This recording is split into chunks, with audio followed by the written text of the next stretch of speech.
Greetings, everyone. Welcome to Theros Beyond Death ranked draft time here. We're going to run a, hopefully, quick run through, which I know I'm dooming myself. We're going to get all sorts of grindy control cards we just have to take, and this is going to be some super long event. There is a chance, that means YouTube, there is a chance that I cut this one short today and maybe two-part it or end it early, because in 2 hours and 43 minutes, we are going to be doing a cube draft here on this channel.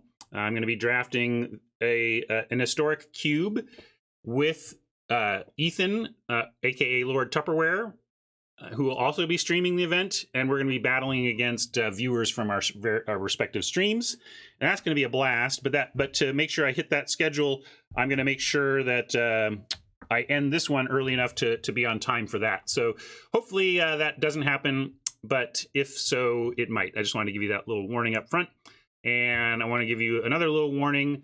Card Kingdom is not available for you right now, only because they are doing what they need to do as a business to help the health and safety of the local community and to flatten the curve of the coronavirus spread. And so they are sheltering in place. The employees of Card Kingdom are sheltering in place. That means they can't get you your cards right now.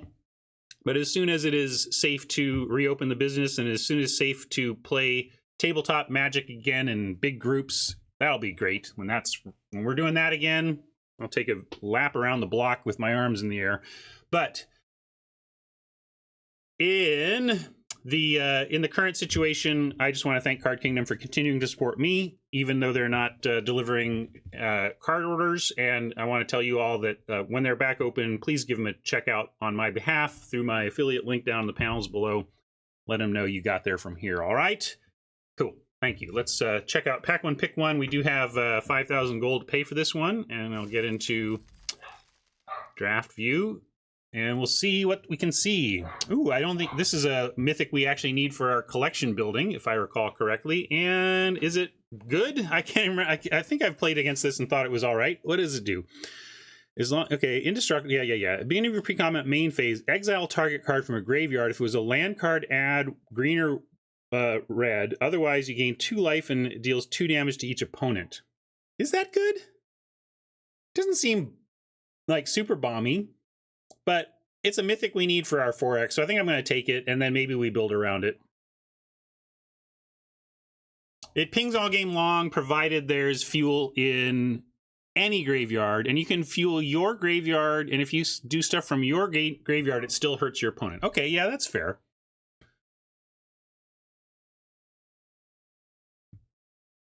Might be that the grown-up pick is just Myers Grasp, though. I've not been worried about, gem grinding on this account or anything, but I do want a 4X, and it's too hard for me to pass any. Chad is saying it's fine too, and we'll try it out. Well, if we end up there, we'll see. But I'm going to take it, and we'll see if we end up there. I'm not going to marry Clothis, although I think you'd be very well provided for if you married Clothis.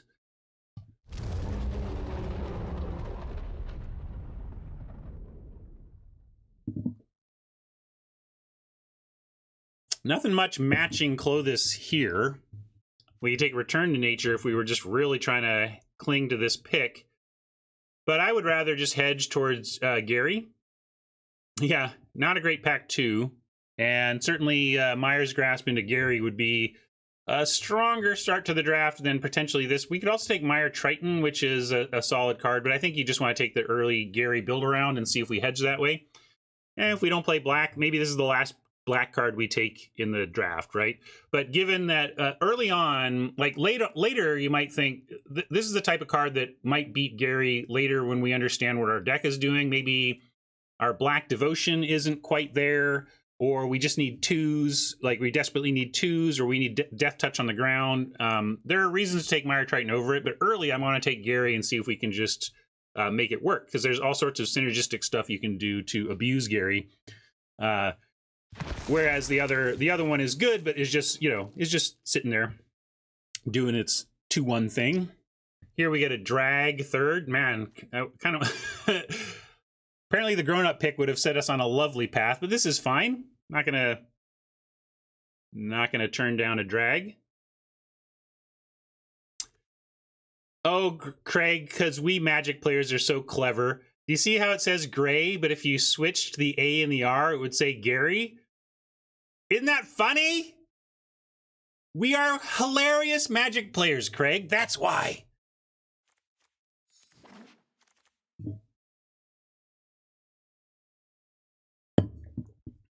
So, well, we've been drafting a lot of black-white auras lately. Maybe the bots are just kind of giving that to us. Maybe because of that, I kind of eye it and I'm attracted to it.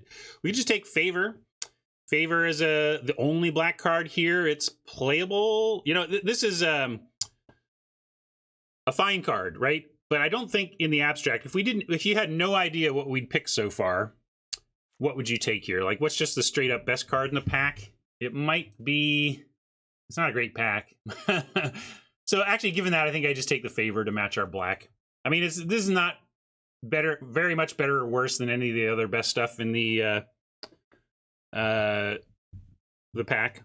Yeah, maybe Envoy's the best, but I've been a little down on Envoy when it's not doing its thing. If you are not augmenting it, you need to be augmenting this thing's power or really abusing the aura discount, or I really don't like it all that much. But if you are going to be putting power auras on stuff, then it becomes great. Anyway, I'm going to take Favor and stay in the black lane and see where the draft continues to take us. And this is how I end up there. Like, how do I not take Pilgrim here? I just feel like we've been ending up in a lot of white-black, but the way the bots value stuff... first, black is just so deep, it's easy to get into black. And then the way the bots value white, I find myself ending up there a lot as well. Anyway, I'm going to take Pilgrim. We'll see where it goes. Devourer is also a possibility, but I like black-white auras way more than I like blue-black control in the format, although following Devourer with Omen would have been very nice. So, but there's also other stuff here, too. We could even take you could lean back into the Spider in the green, but we're very far away from Clawthis unless we're, like, going to splash that. This is not an unusual place to see the Spider. The bots don't really value the Spider as much as I think they should. It's part of I think I end up in green a lot because of that fact. When I end up in green, it's often because of late chain webs dragging me into it. But I think here with the Pilgrim and where we're headed, I think I just take the Will. Pilgrim is very strong, and white has been consistently open, so I'm going to take the Will here. There is some green showing up. This is all playable green, but not exciting green. Like, each of these is playable, but not exciting. We can just take a Temple Thief for color consistency. The one we don't want to, I think Flicker in the abstract is a better card than the Temple Thief in the set, but Temple Thief is the 2-drop bread and butter type, or, bread and butter makes it sound a little better than, the necessary 2-drops, right? I want to start filling the necessary 2-drops, especially because if you're going auras, you got to have 2-drop creatures so that you can pile on some of the more powerful auras on turn 3+. So I'm going to take Thief, even though it's pretty unexciting. Here we get I saw the enemy, was going to grudgingly take the enemy too, but a late pick 8 Pious is what we're kind of looking for, the Wayfarer. But here we go again. I keep ending up in this deck, and it does reasonably, it's had its successes and fails, but here we are. Libation is more likely to see play than Dreams, although, we talk about building around Gary. We could take Underworld Dreams in case we just end up, the black flows, and we do end up with something more closer to mono black Gary abuse. I think that potential is actually more valuable to me than the Libation. So I'm going to take Underworld Dreams. I'll leave it in for now. The only time we're going to play this is if we get a second Gary and we're going to do Flicker, we're flickering a couple of Garys with Underworld Dream. Then I don't, then this is playable. But that's like the only time that I'm going to be into that. Yeah, the snake is decent as that's a very playable 1-drop that's still here in pick 9, but we're just not close enough to that. In fact, I think we can probably just say, thank you for your service, Clothes. We're gonna have you take the bench. Thank you. Yeah, all the green is... This is really good green to be here late. In fact, I'll take training. We only have Wayfarer, Will, and Pilgrim in green, in white, so we could also end up pivoting back towards green. And I find the training to be a little bit more of an important card in the format than Viper. Maybe, maybe not a little. Like, this is just more important. This does some stuff, but this... The trample, the card draw, the enchantment fall, synergy, and the trample on big green stuff all combine to make this significantly more important in my mind than the little death toucher in this format. Thrill is playable. Deny is pretty good. We'll take... Here, we'll spread it around and have a bunch of cards we're not going to play in these colors.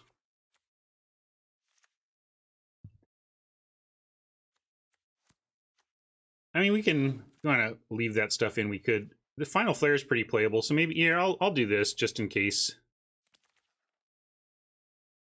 Well, we got a rare here, but it's not a very good one for limited. But Nightmare's like a mythic that's pretty good in limited.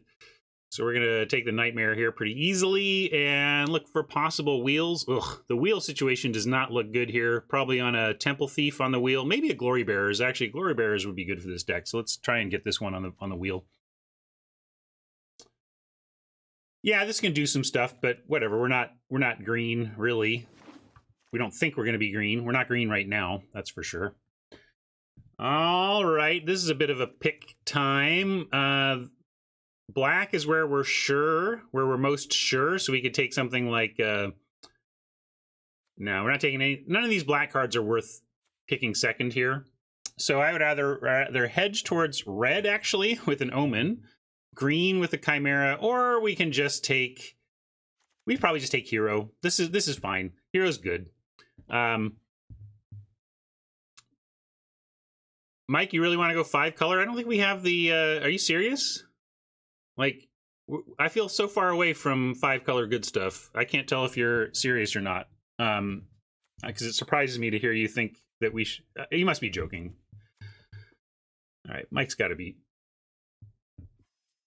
Or maybe I don't know how to draft 5 color, but the idea of Mike taking an Unknown Shores Pack 2 Pick 2 seems crazy to me. Seems trolly to me. I'm going to take Hero. Here's another Hero, but we got a Myers Grasp. We're going to take over the Hero and the Archon and the Omen. And this is pulling me back towards... Well, I guess we could still be... something other than white, but...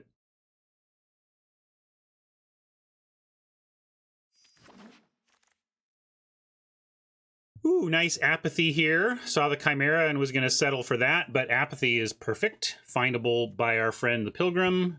Actual removal. So effectively now taking an Apathy is like taking 2 Apathies because we have a Pilgrim. I love that. And we have 2 Myers Grasps. We don't have 2 Apathies and 2 Myers Grasps, but... Getting the white enchantment removal is fantastic. Lampad and Wayfarer are both strong considerations here. I think I'm going to start cutting. We're going to cut non-white black. Pretty locked into white black. And that also makes me think we're not playing Underworld Dreams. That was just a hedge in case we ended up heavy black, like we opened a Gary or something. I guess we can take the Lampad. We might even wheel the Wayfarer. I keep worrying that because I like a density of Wayfarers in these decks, but first Lampad probably more important than second Wayfarer, and second Wayfarer more likely to wheel than first Lampad. So yeah, we'll take Lampad. Punishment. Are we aggro enough for punishment? I think we're certainly not gonna take Courser over it. So we'll take punishment and decide if it belongs in the deck later. A very late Apathy saying we are again in the right place. Again, I just keep trying to listen to the bots and they keep telling me get into white. So, okay. I wouldn't mind a bleeper as well, but we're taking Apathy. Another Hero. I wouldn't mind a Will also. You got 1 Will and they work well with the heroes, but we're going to take a second Hero and try to find these Wills a little cheaper, a little later.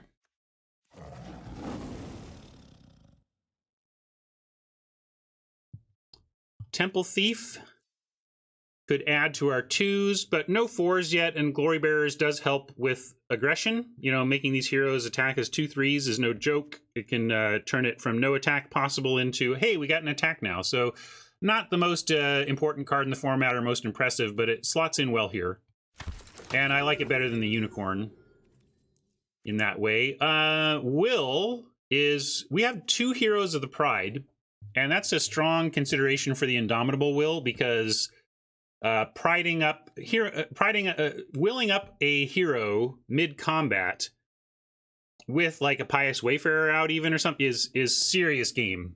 That is big game. However, first Eyes, I really like to have an Eyes in this type of deck, because as your stuff dies, you get to re-trigger hero, you get to re-trigger Wayfarer, and we don't have a heavy, in fact, we don't really have any escape right now, so we're not taxing our graveyard yet.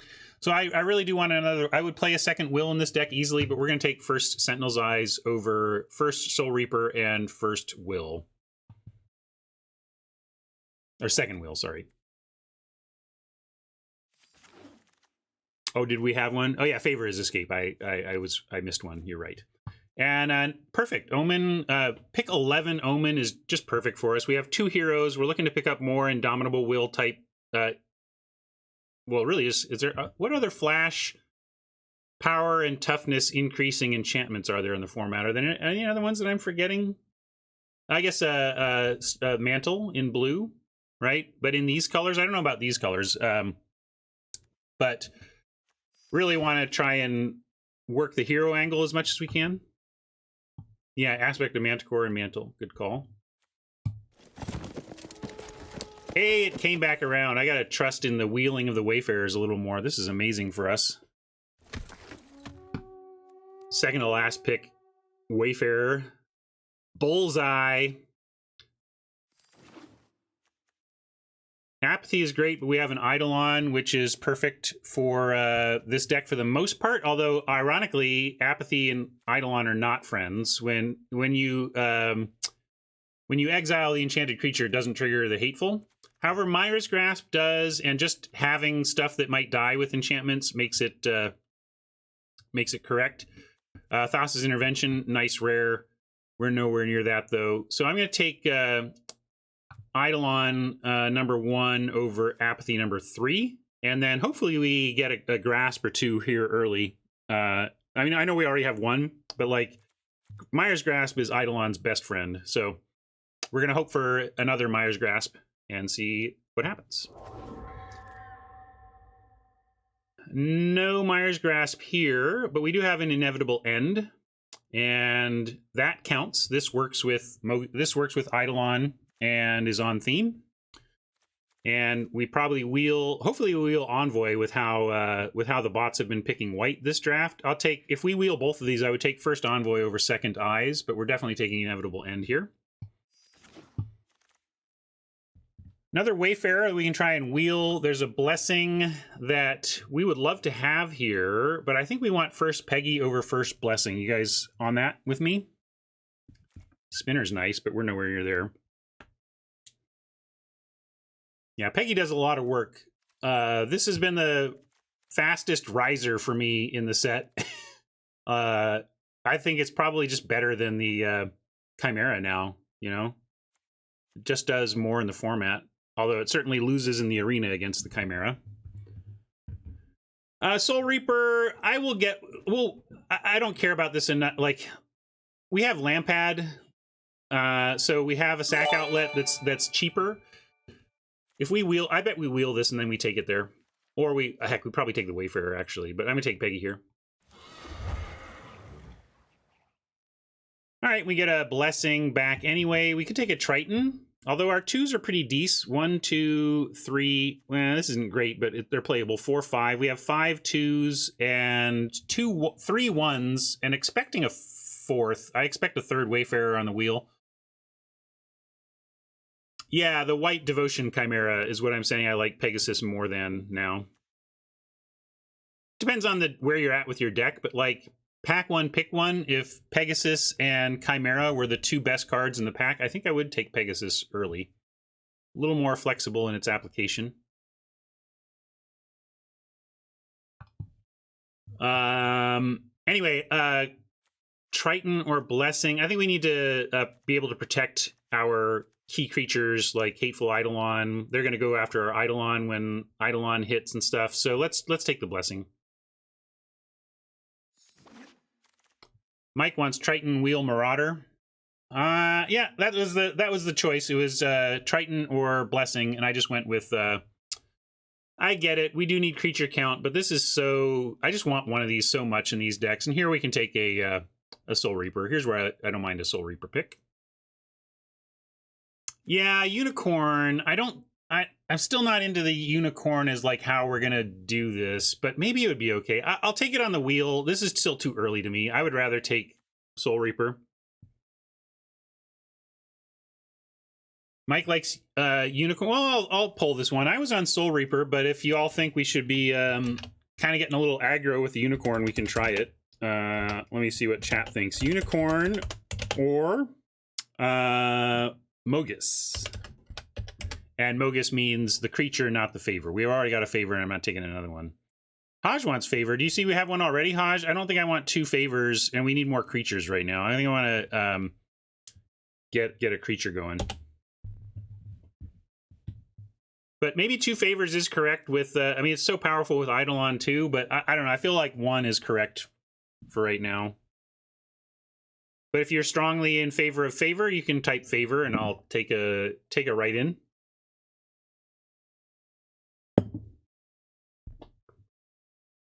But do you love 2 favors in an Eidolon deck, Pat? 8 on the Unicorn. A late vote from Lenny, trying to make it a tie game.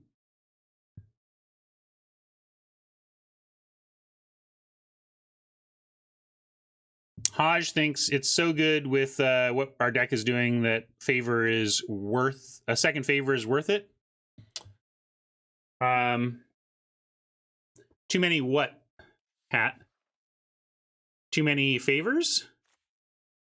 I think you can definitely have too many favors, really?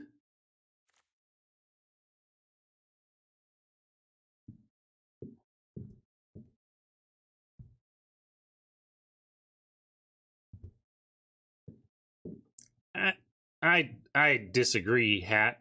You'd be like 4. 4 is too, like, you'd fist pump at 3 favors.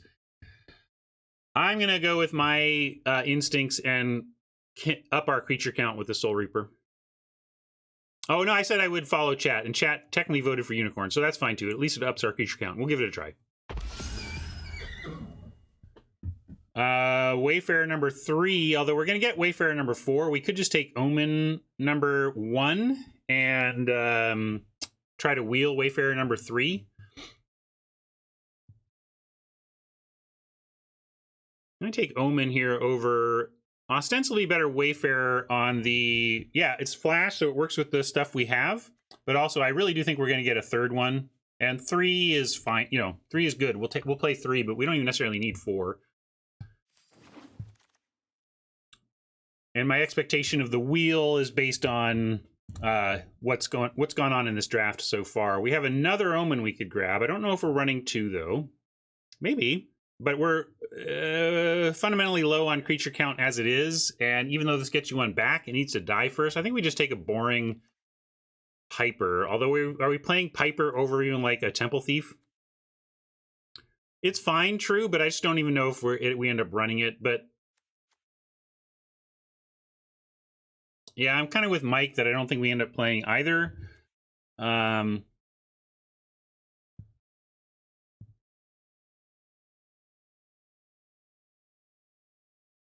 don't think this pick matters? Maybe not. I'm going to take the Piper. Harpy is not an enchantment, but does some stuff, and we could use some help in that place in the curve. One problem, you can't put favor on your own Harpy is one thing. I'm just looking at Courser. Although we have a Courser, and we probably want to be heavier black with Gary anyway, and with the drag. But although we need to be split because we got Wayfarers we're trying to cast early. Let's just take Harpy. Best of 1.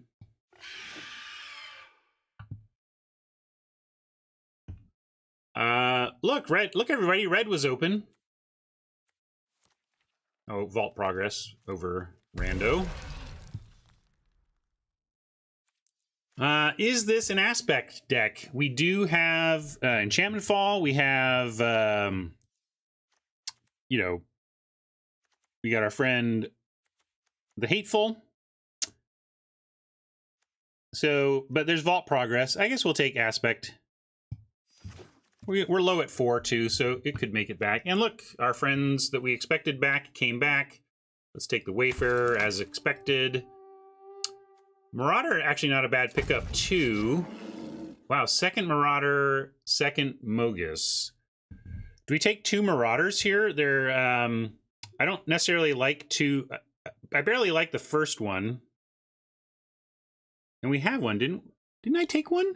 What did I take? Oh, I took a Unicorn instead, right? This is the pack where I took Unicorn. If this were second Mogus, I would take second Marauder, but I'll take first Mogus. All right, we got some serious cuts, folks. 33 playables currently sitting in our pile. Let's do some work.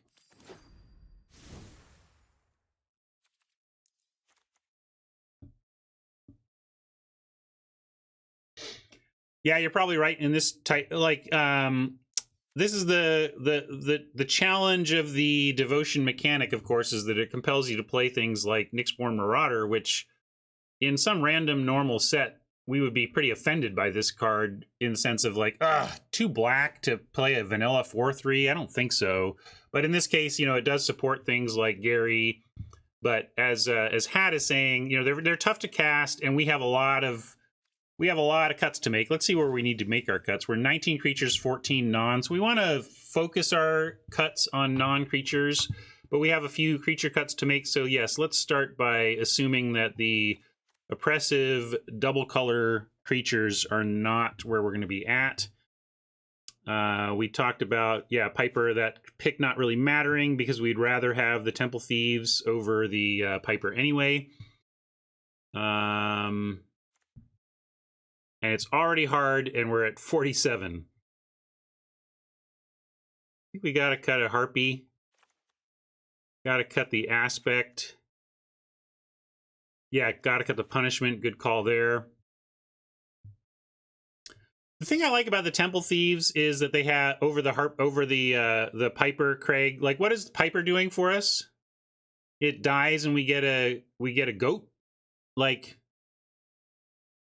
that's some life, probably. Like, effectively a goat token if you're not sacrificing creatures for value, which you could argue we could. We could Soul Reap for a card draw or Lampad for a drain. So it has that going for it, but it's so vulnerable to Mogus's favor. And I actually think the unblockability of the Temple Thief is pretty underrated. People are pretty down on the Thief because it's at or below replacement. I'm not going to say anything beyond that. I'm not going to oversell it, but I do think the fact that it's unblockable against a lot of stuff, and you might end up putting a will on it or something, like it can actually do some stuff. Mike wants the deck building scene. You got it. Sure, Set Rocks. Anyway, yeah, that's why. So I like, especially the 1 versus 2 toughness is what gets me on Thief plan. Yeah, we could cut a land. We could go 16. Are we doing anything? What kind of mana sinks? Are we looking to do anything? Like, this is a mana sink. This kind of is. We got omens that we're trying to scry with. So there is some mana usage here, but some mana sinkage here, but I think we can justify a 16er here. Hey, Ubermensch, what's up?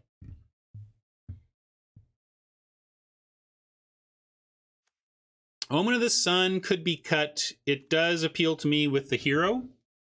And it's surprisingly, you can get people with this too. Although we need to make cuts. So let's see where we're at now. 15, 12. It's also instant speed, pious activation. I think Omen is doing enough here that I want to keep it in. We could cut 1 Wayfarer, says East. What's our enchantment count? Currently we're at 14 enchants. Yeah, maybe cut a Thief before the Wayfarers.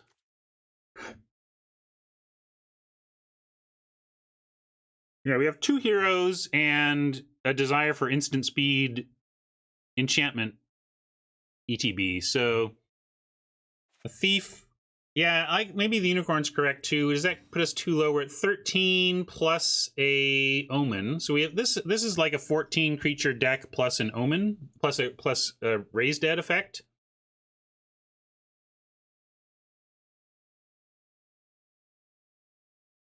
We don't have a lot of bombs to protect, but I just it's so good. I mean, maybe we cut Gary, although, you know, Gary can come down and finish something off, but if we really wanted to be respectful of the 16 mana approach and observing that it's not like, I cut the Glory Bearers.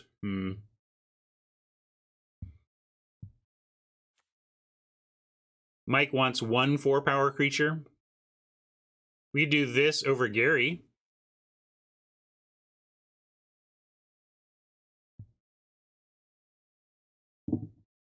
Go a little bit lower, have higher power.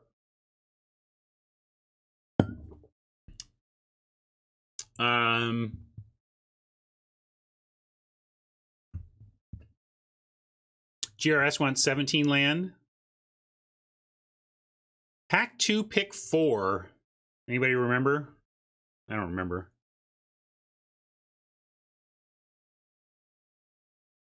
I'm gonna try. I do like that this is Enchantment Fall, and Unicorn isn't. So if we make that swap, we're going from 15 enchantments to 14. I guess that's still a ton of enchantments. Radar wants to cut eyes. I love a single eyes in these types of deck, although we don't have quite the flyer power that usually gets me to really want an eyes. Thank you, Dylan. I hope you're doing well too. No, we're not. I already cut 1 thief, didn't I? I'm not going down. I should probably. It's dangerous to even go as low on 2s as I did. But we can try the unicorn and see how that goes. And then I need 1 more thing. Maybe it is the blessing. We just try and get through without the blessing. Yeah, I know we have the 1s to make up for the lack of 2s, but yeah, let's see. I think it's got to be Harpy worries me because we're at 13 creatures plus an omen now. I don't want to go to 13 total creature cards. This is best of 1. I can here. Let me adjust the record, and then it becomes a little more clear what we're up to. I don't remember what pack 2, pick 4 is, so you're going to have to either make it up or choose something else. Soul Reaper is a cut. Well, let's see. I'll put it on the list. Let's take lists of possible cuts here. Blessing, Soul Reaper. Any other nominations for the final cut? I'm going to be greedy and we're going to do 16 lands.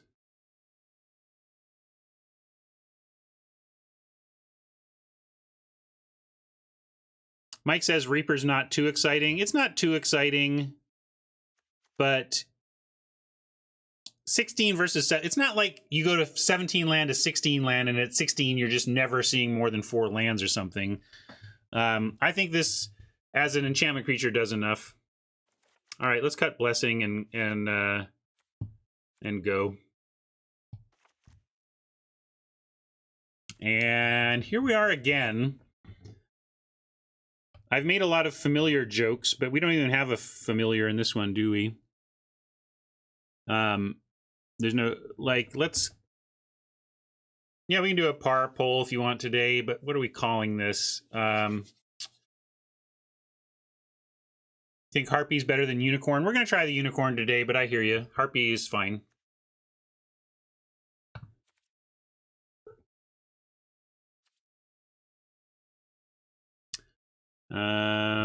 Inevitability.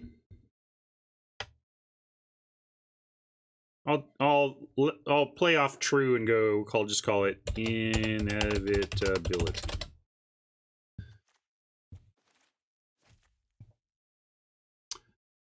Pocket Nebula wants the sleeves.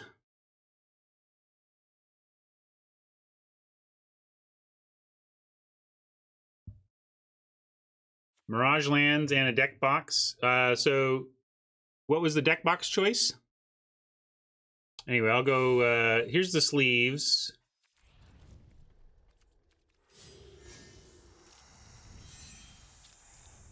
Nightmare sleeves. You got it. And lands, we want Mirage. Does it work? I guess it doesn't work. It only works for doing those. We know where the Mirage lands are, though. They're right at the beginning.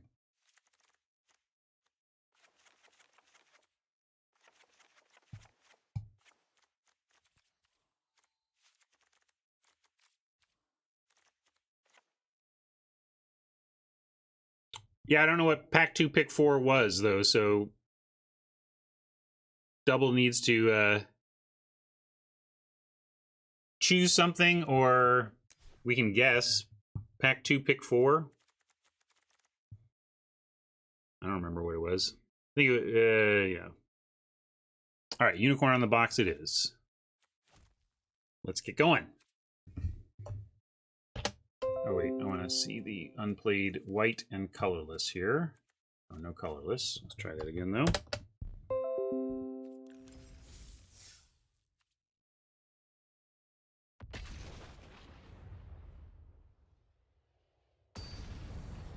Alrighty, let's see. Oh, we're gonna do the Parpole, right? Let me get that going.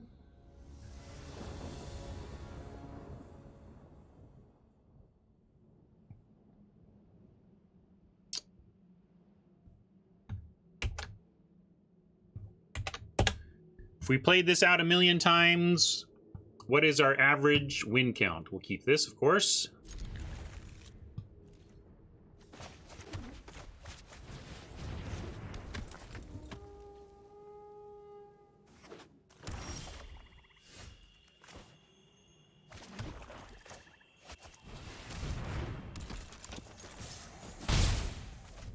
Land of any kind off the top would be quite nice, so we have the Apathy available, but at least we have Wayfarer to play if nothing else.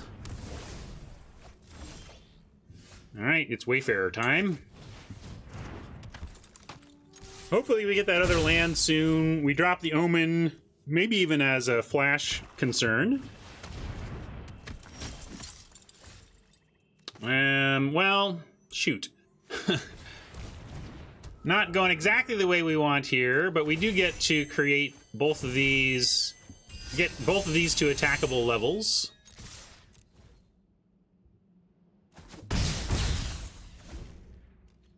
Yeah, they might have wanted to grasp a Wayfarer if they saw our hand especially, but not going to matter if we don't find a land. We did go to 16, so we took on some risk here. Interesting. So I want to, which do we want to grasp? I think actually grasping Peggy here gets us to, we may find drag mana. Like basically if we grasp Favored, yes, we could make one of these Wayfarers big enough to attack through Peggy.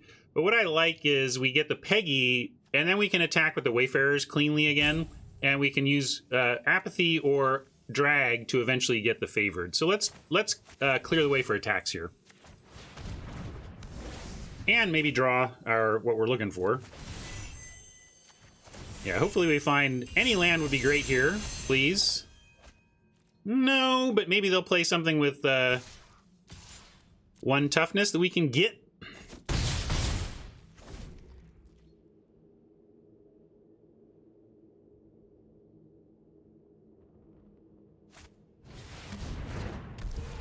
Why not pump the Eidolon? Oh yeah, lifelink would have been better. That's fair. I just was thinking not putting Eidolon at risk, but Eidolon would have been a little better. We are not being supported here by our land.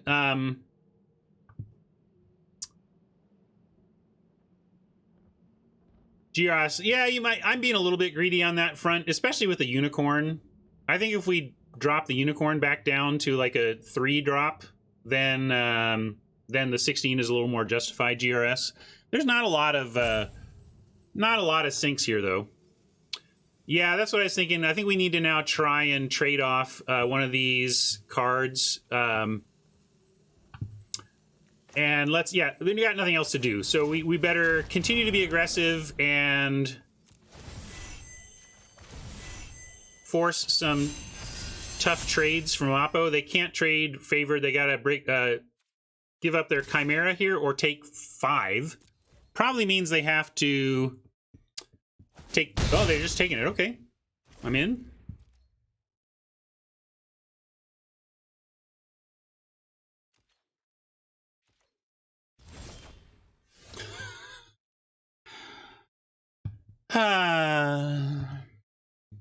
Now we don't really have attacks, but I think we should be able to close out here if we just get some land anytime soon. Come on, GRS, stop it. You just said it wasn't about this, and now you're saying it's about this. So don't be that way.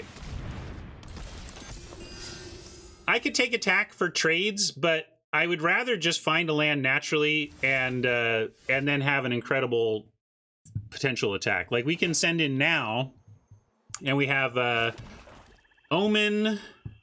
So Omen, or do you just want to, let's see, if we apathy the best thing, we could apathy the Chimera and then send in a big Pious again.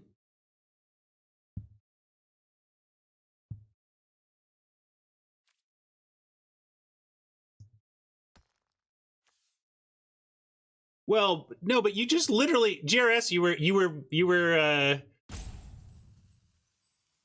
you said not based on this game, just in general, and then moments later you said that's why 17. So be consistent. If you're gonna, you know.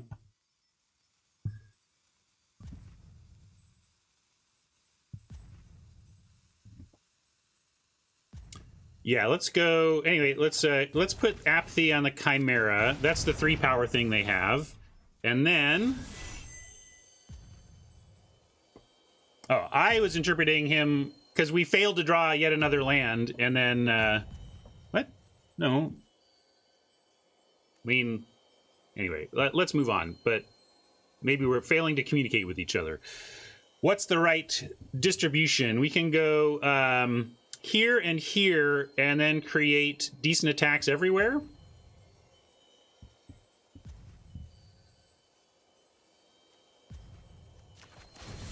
Right? This puts a little bit of everything, and they can't just like double block or they die. So this looks good.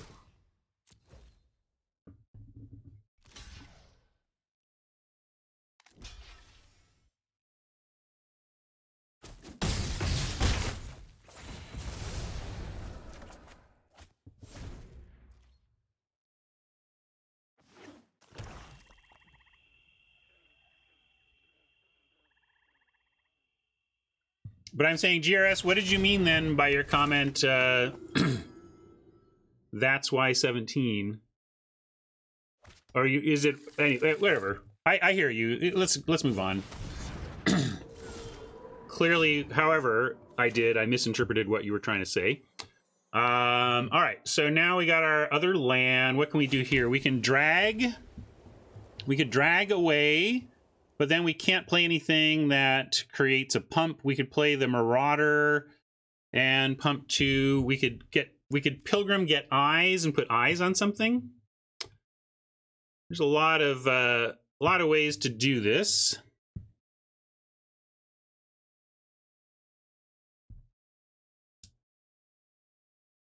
Yeah, Wayfarer Omen double trigger is pretty good. Yeah, that's probably the right way, right? We get another trigger off the Omen. We can do it at instant speed, and it's a double pump.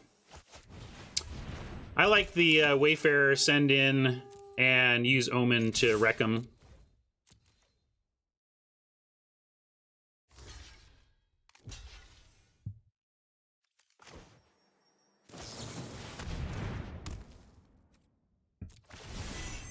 And I kind of like, yeah, I was gonna say I'm gonna put it all on the Eidolon and take out the land pad. That was my plan there. But then Oppo thought the plan was good enough to end the game over.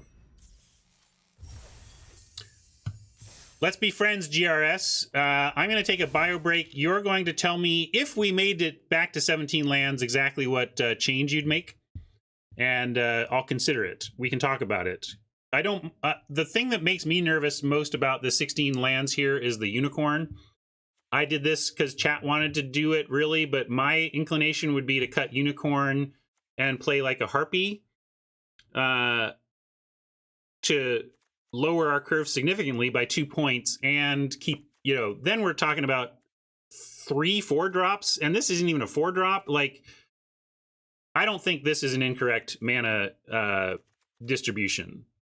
So this would be my proposal to stay at 16, GRS. I would love to hear what you think we should do to be at 17, like what your correct build here is, and then we'll talk about it. I don't want to be antagonistic with you, especially since I have a microphone and you don't. I appreciate your presence and your feedback and your thoughts. So let me take a quick bio break. I'll be back. We'll make any changes if we think. So what I'll do, here's what I think we should do. I would say go with this. What I'd like to hear from GRS is what their 17 would be, and then and then maybe you can even vote on it, and I'll go with whatever chat wants to do. Try GRS as 17 or run with this 16. Okay, I will be right back.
Hey everybody, I'm back. Thanks for waiting. I'm gonna look and see what GRS has suggested in terms of changes. Did I get a whisper? No, not yet. Oh, here we go. There it is. I see a redeemed message. Cutting a Soul Reaper, Harpy, or White Omen. So this is what I'm suggesting. And GRS is suggesting Soul Reaper, Harpy, or White Omen. Well, Harpy was the last ad, so I'll say we cut the Harpy. And one land, probably with the Marauder and the Drag, we would want a Swamp.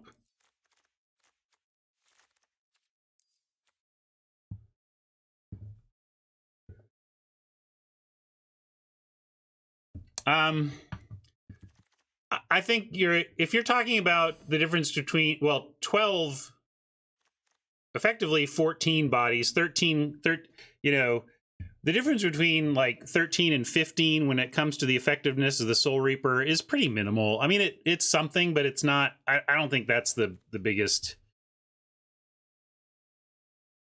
deal. Well, that's the thing. Going back to 17 lands, you could then justify wanting to run the Unicorn.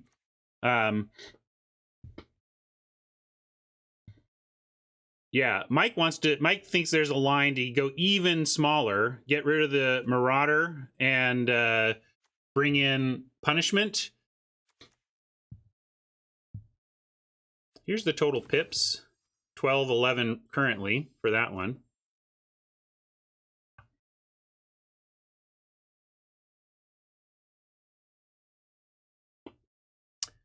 Yeah, I don't love the Unicorn either. I don't know. Craig seems to be on it. I kind of want to... I'm going to try my adjustment of at least this. I'm not quite ready to go to... well, we could, Punishment. This is like... see, I don't want to go... I don't think I want to go to 15 lands. I think that's... Like, I want at least 8 of each to get early.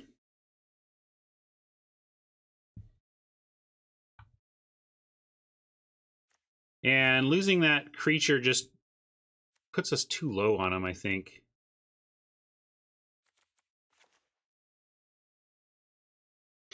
I like the Will as an instant speed triggering of these 3 Piuses too much. I'm going to give my slight tweak a chance, but we can continue to try slightly different builds of this deck and see how they play.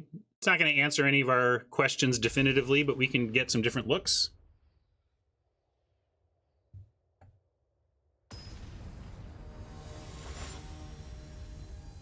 Magic Craig, Marauder is being a 4-drop. Which, if you're trying to do the 16 land thing and get low to the ground, you got to respect that 4 versus 5 is actually huge.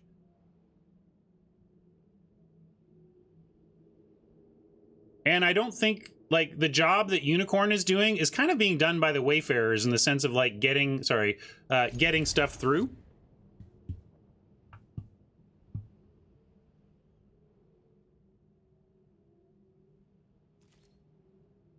Yeah, if you're concerned about double spell on 4, that's when you want the 17.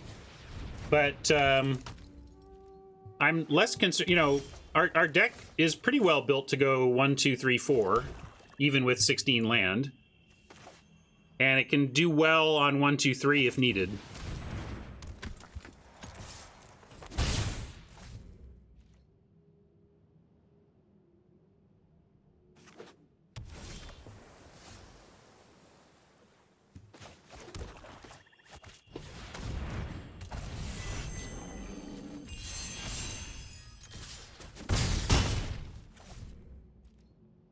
Well, we'll probably give Unicorn a try before this thing is over, Craig.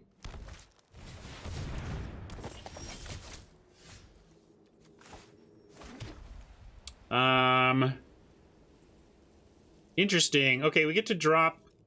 I would...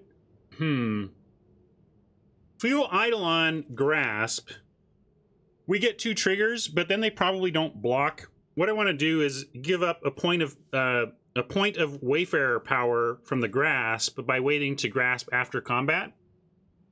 So let's play the Eidolon to add some power here. We'll spread it around all 3 of our creatures.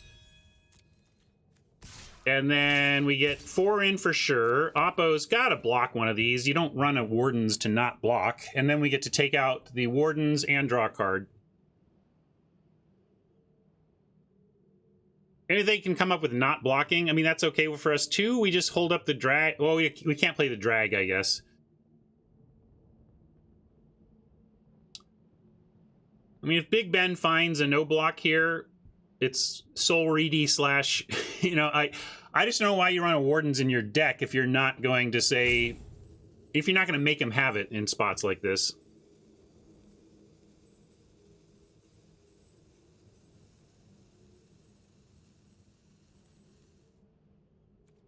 So they're worried about instance. Also, with Wayfarer, you know, we could have an Omen. There's a lot of things we could do to potentially punish them, although not to the extent of... yeah, there's it's not like stream sniping or anything. I'm not suggesting that. Like, there's reasons to not block there. I'm just like, when going to 9, it does probably mean they have something to augment the Wardens, so that the power is enough to threaten these creatures and get some life out of it. That would be a very good reason for not blocking. Funky thinks it's sketchy. I think if they augment their Wardens right now with training or something like that, it explains it pretty well.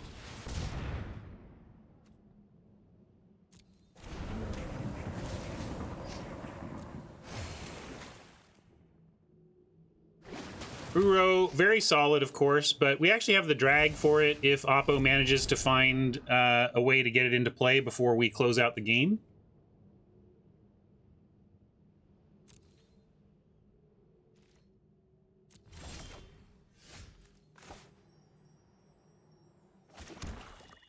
And we still get to attack with everything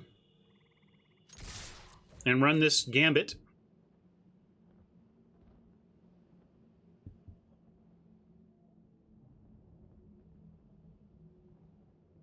And at this point, if Oppo would like to continue not blocking, I say, okay. Okay, Oppo. We're pretty well set to wrangle what they do here.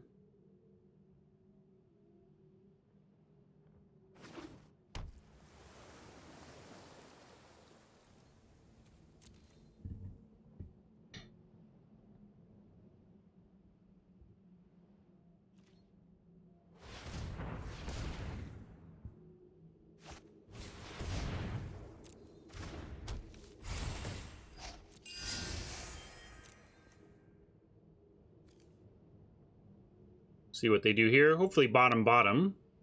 Or, you know, some people do go top mistake. You know, the old top scoop, right?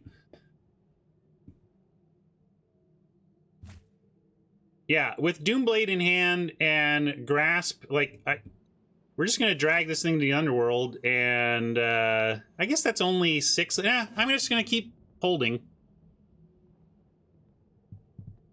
Right? Like, I could Underworld that thing, but it doesn't actually get us in for lethal. So I'm just going to go to our draw phase. And that's interesting. We can Harpy and... Well, let's attack first.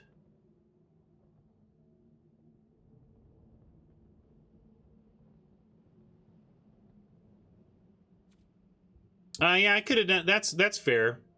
How do we just win? We go... What are you doing to just win? We can go... Oh, we can go Grasp and then drag it anyway. But what is that? Does that get us the win? 1, 2, 3, 4, 5, 6. That only gets us 7, right? So it doesn't actually get us the win. So I'm just going to follow the plan and just attack. Yeah, looking like my mistake here was not just dragging in response to the Omen, but it felt like my mentality that kept this in hand was just feeling conservative and like that if we keep these tools, we can't lose. But going for the win was certainly reasonable.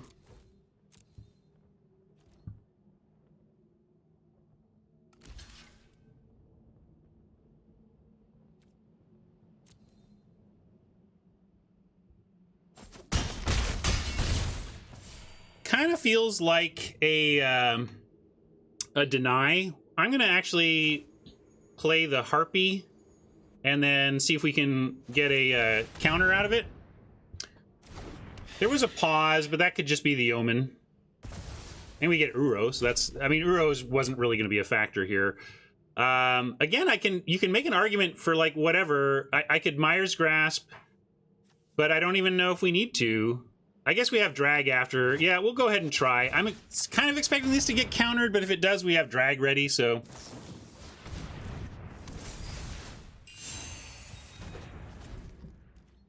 Yeah, that's okay.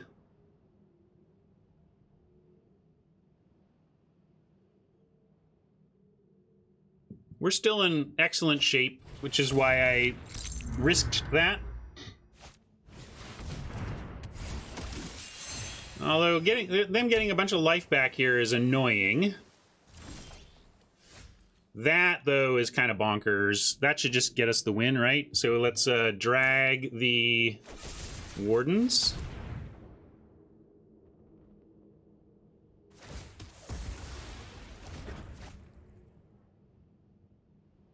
And send in with everything with Will at the ready.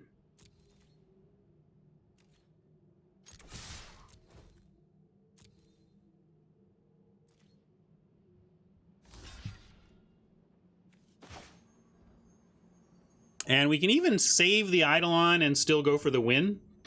So I'm going to actually try and save the Eidolon, put the trigger on the Wayfarer, and then if they have something like Dismissal, we'll still get in for 7 even. Yeah, all right. They didn't. Well, we wouldn't get in for 7, but they could save themselves anyway. Why not Harpy? Because I guess if they... I had to make a call, and my heuristic in the head that I went with without knowing if it was 100% correct is just that if for some reason this doesn't work out, I wanted to save my Eidolon, and so I put it on the Eidolon. That was my brain heuristic that led to that play, but I couldn't tell you if it was actually the best play. All right, I am going to go ahead and try the 17 land version of this. Sorry, we're 2-0 now.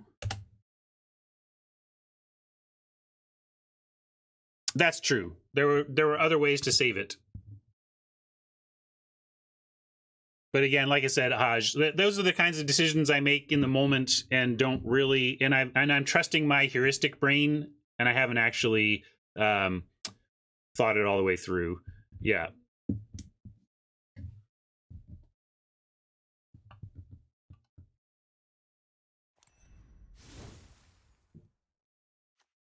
Right. What I should have done is thought about what things they could have and played around those specifically. So the correct way to approach that final attack would have been to play out in your head all the ways Dismissal could wreck us, and then do the thing that wrecks us least there.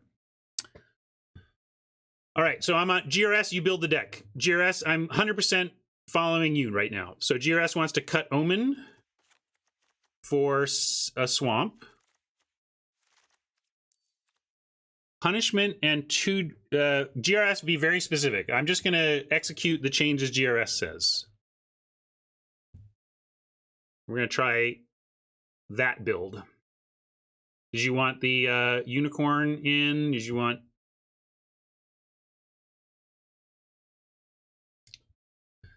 Thanks for hanging out, Craig. Glad to have you here contributing. That's it? You're done? You want to go 17... with this other configuration? Didn't you want others? Like, wasn't there something else you wanted back in?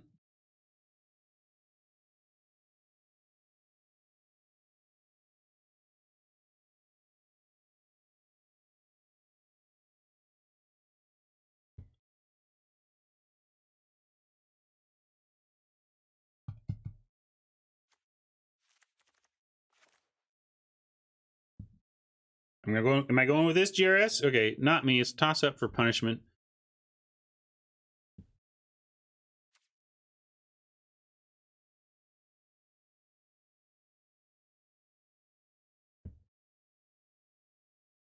Didn't they have... I thought they had a second mana somewhere. Maybe I wasn't not thinking. Oh yeah, they only had 1 blue, right? Yeah.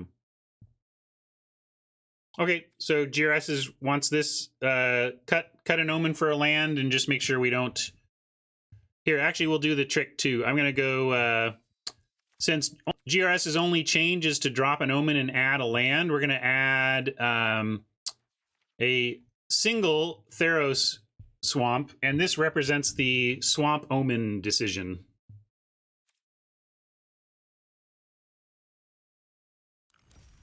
We'll probably do another rebuild of this and try it out. There was some, chat wanted to try unicorn too, so we'll keep switching it up a little bit here.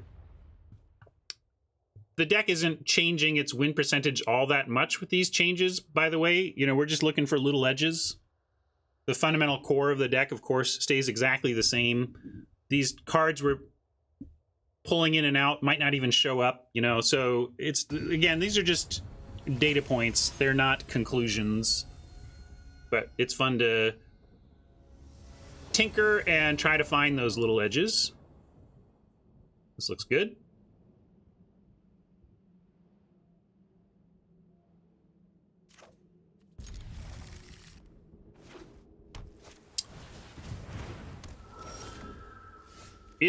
It supports the surety of your early game, Craig. You're basically saying Omen is about shoring up our later game and being able to get something back when the dust is settled, whereas a land says you're not going to miss your land drops in the first few turns so that you can really execute your aggro strategy.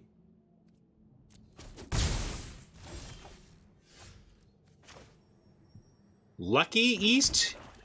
I think you mean we've gotten exactly what we deserve with these opening draws. Is that what you mean? We're proving that the shuffler is not broken. That's all I can see.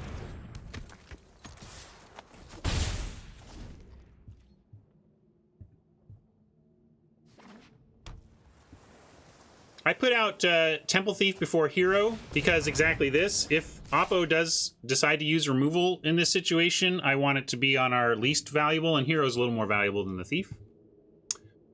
We'll just say no blocks here. I can't remember. We have sacrifice effect. Like, we could sacrifice this and draw a card later or something, so we'll try that.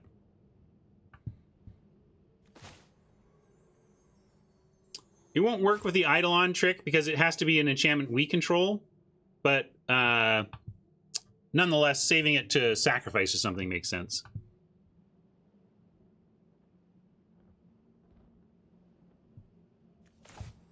Ask GRS, Craig.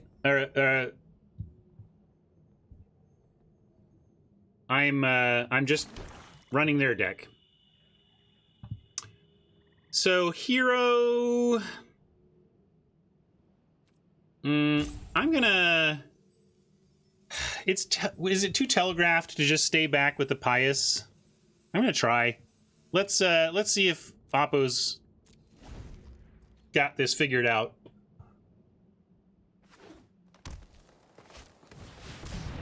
Whoa.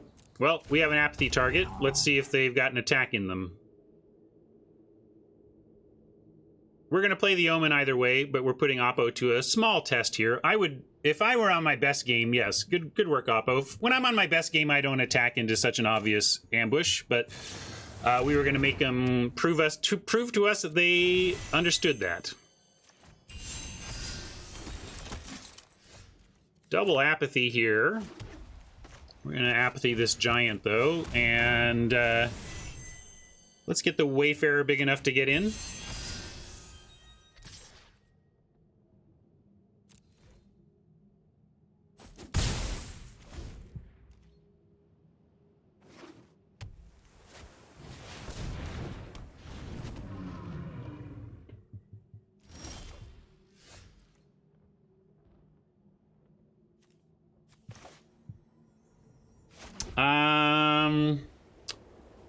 Harpy Hero or Apathy Hero?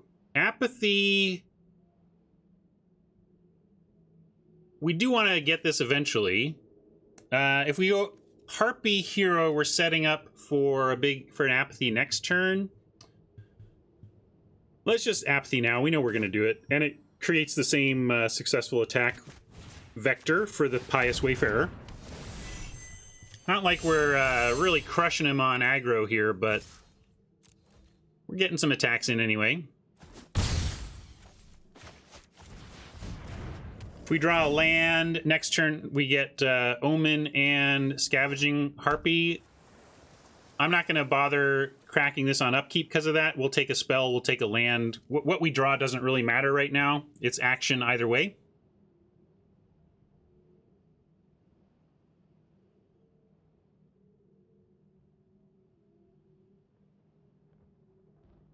Yeah, on punishment. Punishment is good in aggro, for sure. But the trouble is, most of your limited decks that you think of as aggro don't really play out as aggro 100% of the time. And when your aggro deck isn't playing out as aggro, the punishment becomes just as bad as it is in a non-aggro deck. Because if on a given occasion your deck is not being aggro, then there you go. Here, what do we have that we can get through with? We can get Eidolon down, and Hero becomes a 3/3. And if they want to block it, they need to trade off their Destiny Spinner. I would trade Hero of the Pride for a Destiny Spinner here, especially with the Harpy that we can drop to both exile it and then, and not that this is a color pair that particularly is rooting stuff out of the graveyard, but, you know, binding is a thing.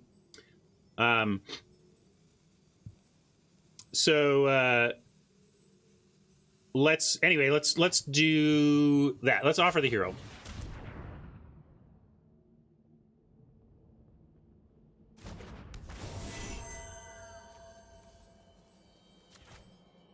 Actually, and Destiny Spinner, yeah, they can't activate. It taps all the lands to activate, so they can't make a sudden, you know, 1, 2, 3, 4/4 land. Swing tokens 2. What does swing the tokens get us? Yeah, no hero trigger, right? So we'll offer the hero or the spinner and then drop a harpy, regardless of what Oppo does here.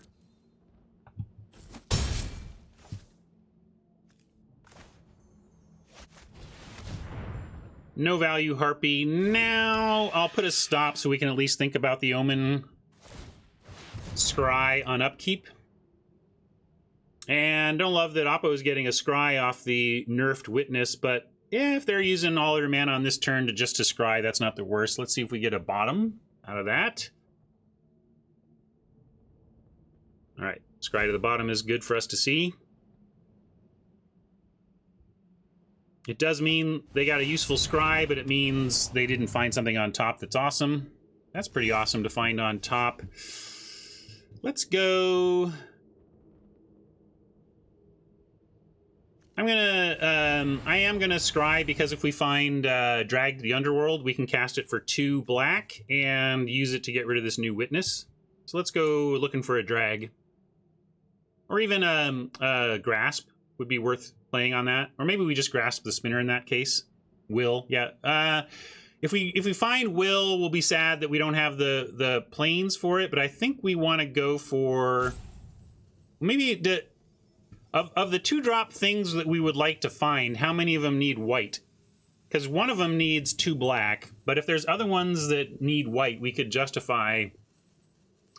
Like if we put, even if we had an Eyes, if we put an Eyes on the Harpy, this becomes a 3/2 that we then buff to a 4/3. I'm gonna go for the Drag. I don't want to use a Hourglass. I should leave one of each, but I was running low. Well, we're double scrying to the bottom anyway. Oh, I used a timeout anyway. What a bummer. Well, that's good news though. We get to untap and go hunt up one of our removal auras, but right now we got no attacks.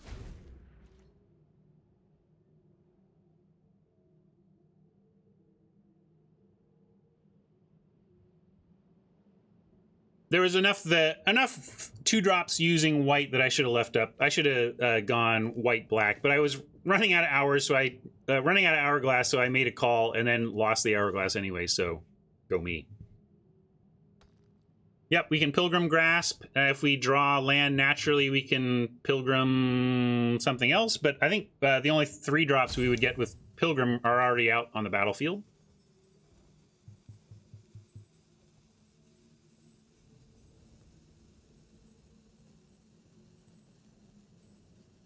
Assuming we get Grasp, where do you like it? Do you want to go for the spinner, or we just take out, shrink the Witness so that Harpy can attack? Probably shrink the Witness. And especially with 2 Destiny Spinners now, it doesn't really matter to get rid of 1. It's true that Spinner makes really big lands, but they're at 12. If we can nerf the Flyer, we have we can win in a few swings.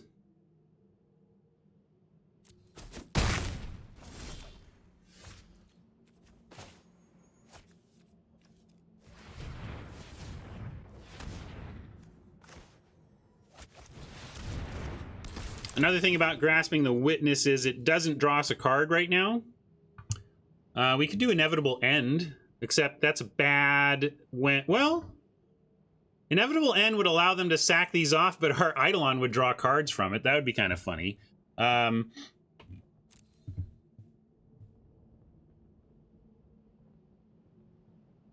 just want to go with the end, Mike?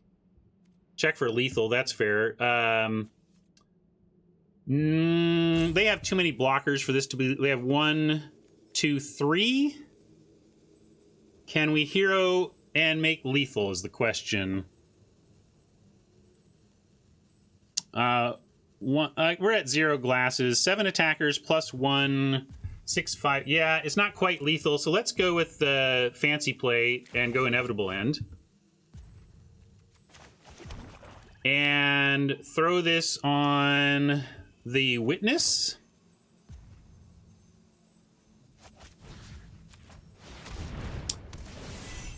And we'll get in with the Harpy.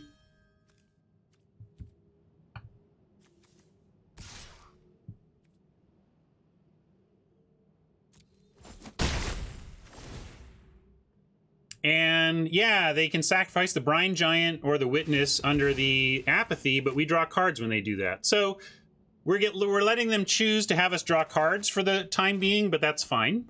This is a good draw too.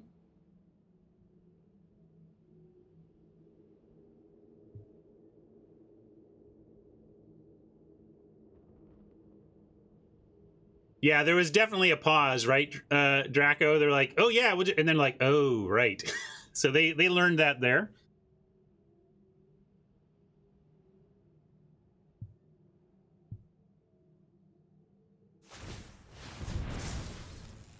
Big trampling lands. Yikes! That is huge. But we'll take 7. It is our stuff, right? Each or you controlled. So yeah, we wouldn't draw for a Temple Thief chump.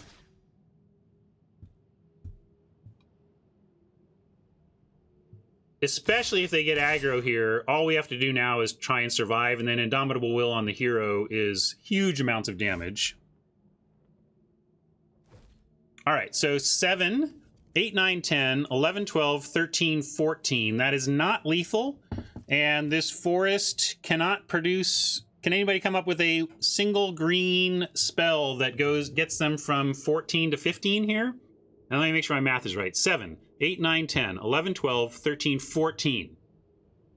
I don't think there's a 1-mana spell I can think of, so I'm going to say no blocks.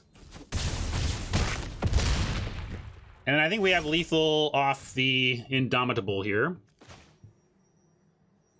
There's a 2-mana Giant Growth, but not a 1-mana.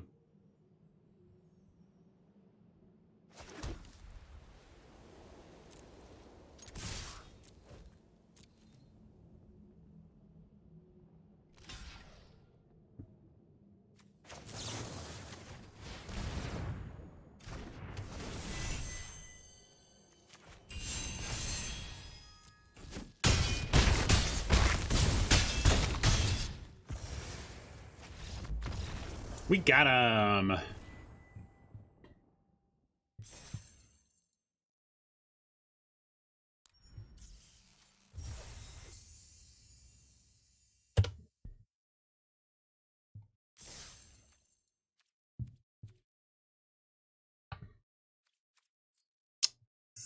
3-0. We'll run this build one more time at least, and then consider some additional looks. Maybe get that unicorn in for a try.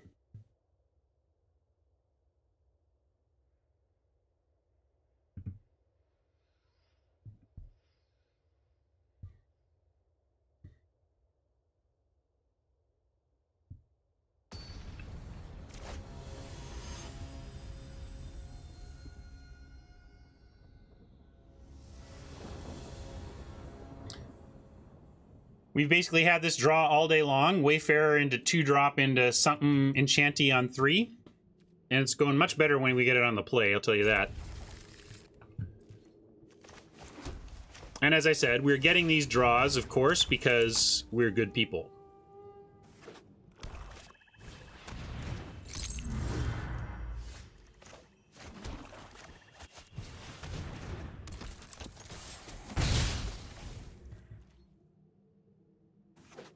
Wouldn't mind another swamp. Plains is now the worst draw in our deck by quite a bit. Hey, look, this Oppo knew which one to grasp. We had an Oppo before grasp the Temple Thief over the Wayfarer. They came to regret that. I shouldn't have announced that Plains is the worst draw in my deck, because Magic was like, sure, here. Apparently we're not good people. I'm gonna not, like, use the will just to get extra damage here or whatever. We gotta be a little more patient than that.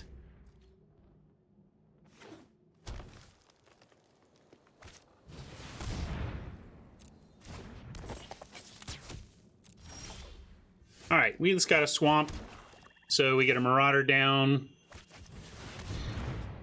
That can attack through the Wardens. You know, Mike was one of the ones who really wanted to make sure we still had a 4-power creature in here, I think. Was that you, Mike? And, you know, this is why, like, 4 power is a significant power number in this format. There's a lot of 4 toughness. I like a Marauder because of how it matches up against a lot of the big green beef at common that you need to be able to trade off with. But as a 3 toughness creature, it does have the weakness of being exposed to a lot more removal in the format.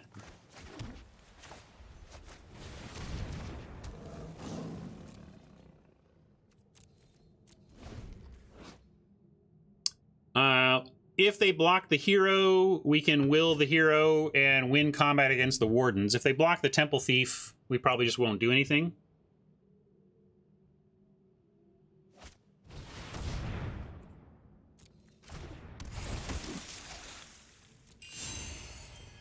This one's not going well for us. We need action. We can just draw a steady stream of action, we'll be fine, but any more lands and we're going to fall too far behind here. Favor. What can we do with the favor? Let's see. If we favor the hero right now, it becomes a 3-1, which they might go for trying to get, and then we can will. And this becomes a 3-2. This can't block the 3-2. Yeah, so it's fine. Let's favor the... sorry, 4-1. Yeah, let's favor the Pride and then have the will to make it 3 toughness as needed. And as a 5-1, yeah.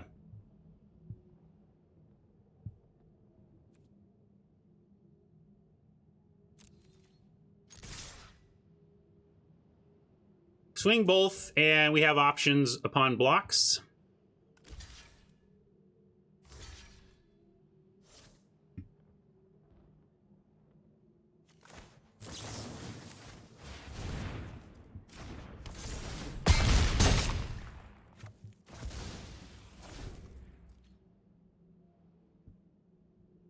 Yeah, it got 5-1 for the 5-2 for the turn, but its natural resting spot is 4-1 with the Mogus's favor.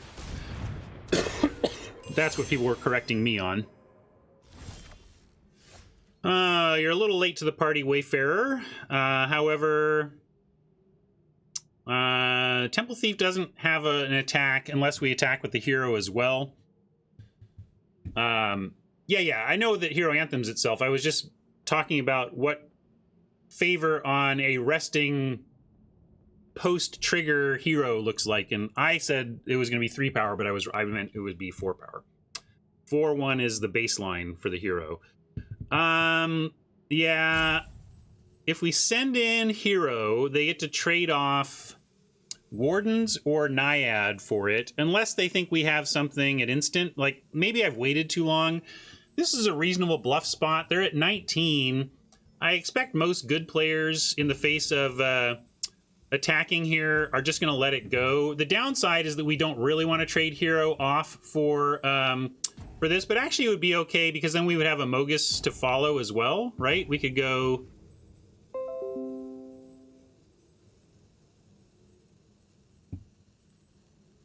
Right, the Temple Thief bounces with Wardens, but the point is it's not a good attack. Like, there's... Temple Thief alone just bounces with Wardens, so then the question is whether we're willing to offer the hero for one of those.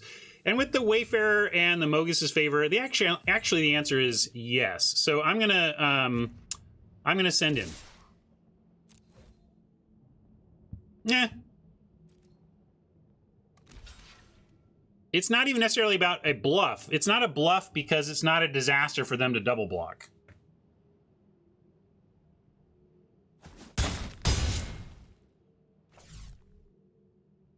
It'd be, like, if that had been a true bluff, where if they called it, it's just disastrous for us, then I wouldn't have done it. So it was only, we would call that in poker a semi-bluff. But we'll play a Pious Wayfarer here and move on.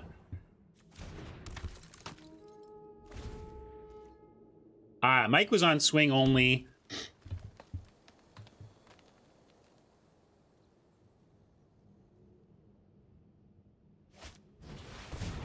A semi-bluff is where you want it to happen one way, but if it doesn't go exactly the way you want, you still have outs. You still have ways it could work out. What a great draw for us. Now the double block is a utter blowout.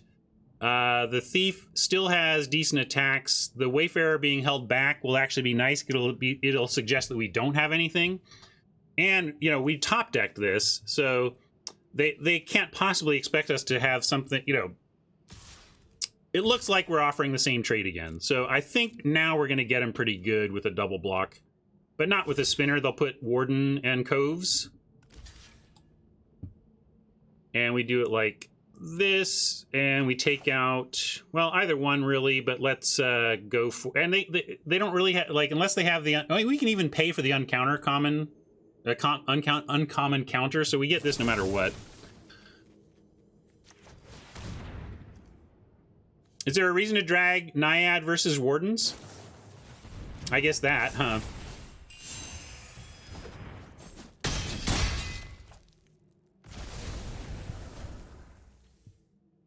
But did it matter? Like, let's say we played around that Starlit more deliberately. Does it change how we target the thing?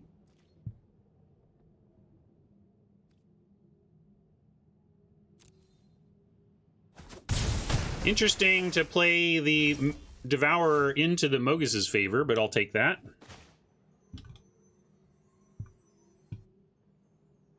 Yeah, but does it change what we do? Oh, sure. Yeah, no mantle on board. That's fine. Yeah, that's fair.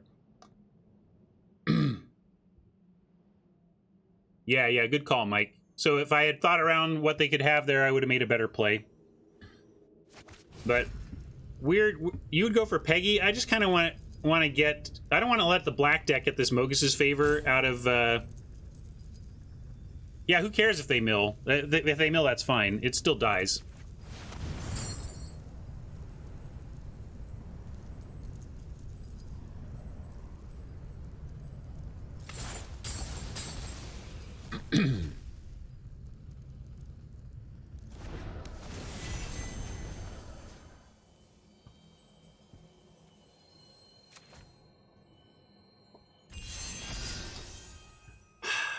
Don't know if we have the oomph to race. I guess we could favor our own dude. So if we're racing, let's go ahead and do this.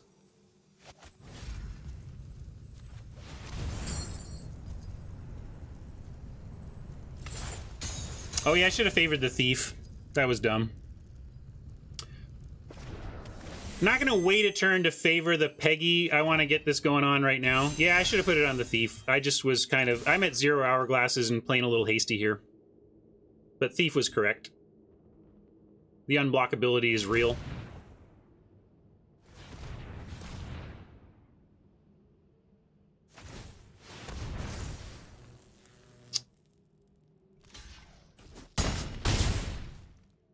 Running into that onboard trick, also real. Oops, you want to double punt me? We're not out of this, though. Oh, that's not a great thing to see, honestly. We need some action now. That's not the action I'm looking for. But we can we can block with the Wayfarer, try to trade with something, and then try to get some lifelink back on the Peggy.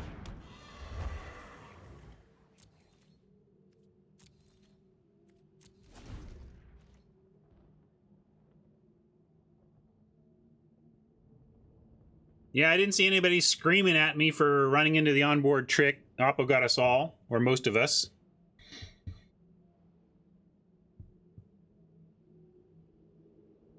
I think I'm just a little rattled, popcorn, and compounding stuff as I try to focus on what matters. You wanted Peggy? What do you mean?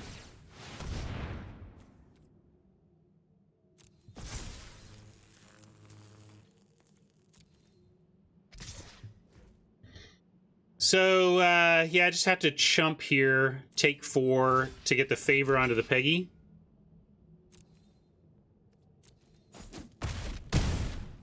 Right, but I still don't think that was necessarily correct, Adrian. You're saying it as though, haha, and I don't understand how it was clearly correct.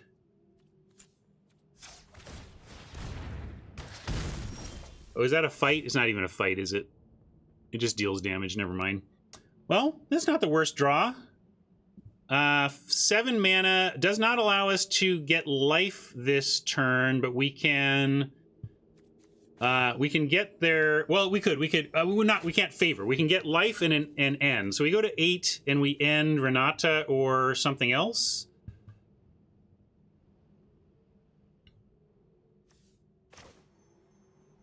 Frankly, they could just sack the armchair and bring it back, though, right?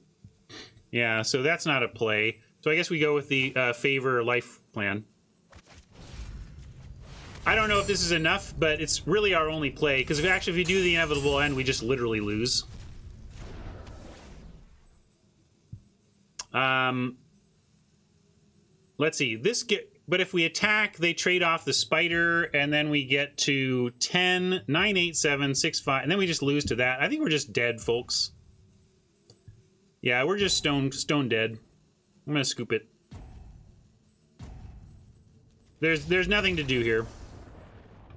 Every way I look, all paths lead to defeat, to flip the J script. But Raptor, we attack with our 4/2 lifelinker, they just block with the spider and kill it. So if we had been able to attack cleanly with our augmented Pegasus, we had a chance, but trading with the spider is just death. So waiting to be attacked is death, and trading with the spider is death. Therefore, all roads were death.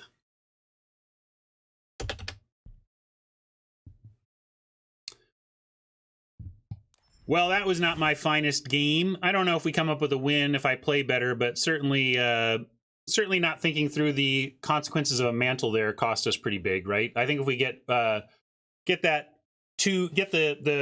warden off the board in that exchange for our drag, we had a much better chance at stabilizing there. So probably cost us something there. I'm going to go... We tried the 17 land build. I'm going to go back to my... Yeah, I would have nerfed the lands a bit too. So it could have had the impact we needed to crawl back in that.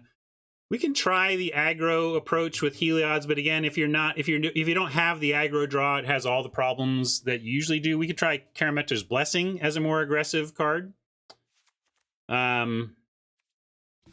That was one of my late cuts. Maybe that over Omen. I get that, like, Omen is a little awkward for what we're doing if we're trying to be aggro. I mean, it's instant speed Enchantment Fall, which is nice. But this is a little more, this is significantly more aggro than Omen. So I'm going to try this.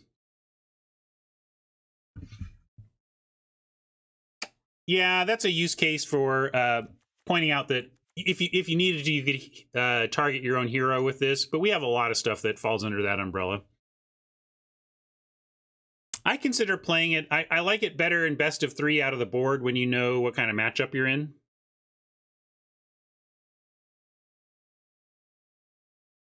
Mike wants to go. Mike's been wanting to try the 15. All right, I'm gonna go. We're gonna do it Mike style.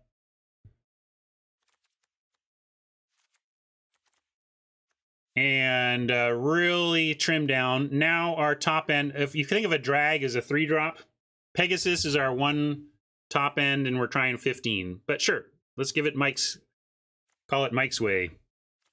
Anybody go to a Jersey Mike's? I do like Mike's way at Jersey Mike's.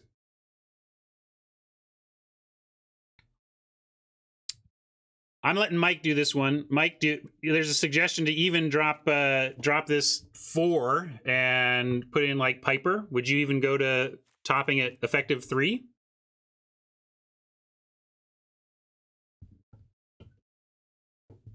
I'll give Mike final call on that suggestion. Mike says too good to cut, so we're just going to go with this build.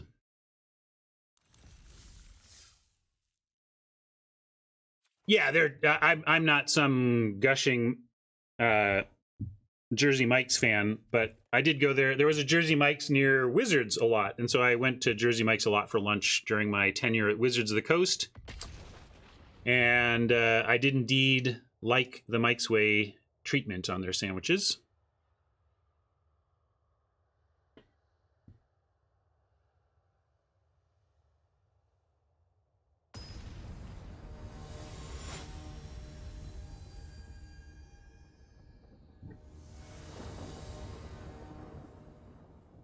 All right, greedy, but we're going to keep this. Oppo going first, but we have Eidolon into Thief for sure. Any land gets us Soul Reaper, and of course a Plains turns on the whole hand.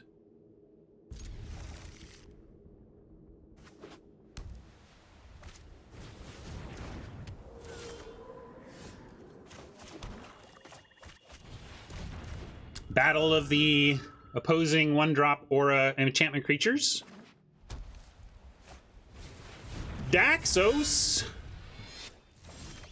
All right, we got our Plains. That's pretty huge. Doesn't change our turn here. Although we could drop a Plains and even attack. Like if we want to make a 3/4, we cannot. It's very telegraphed. We could also do Will. But yeah, let's do this and attack. I mean, I'll trade Blessing for Daxos if they want to be silly about this. I mean, I'm just telegraphing, but okay. What are you going to do?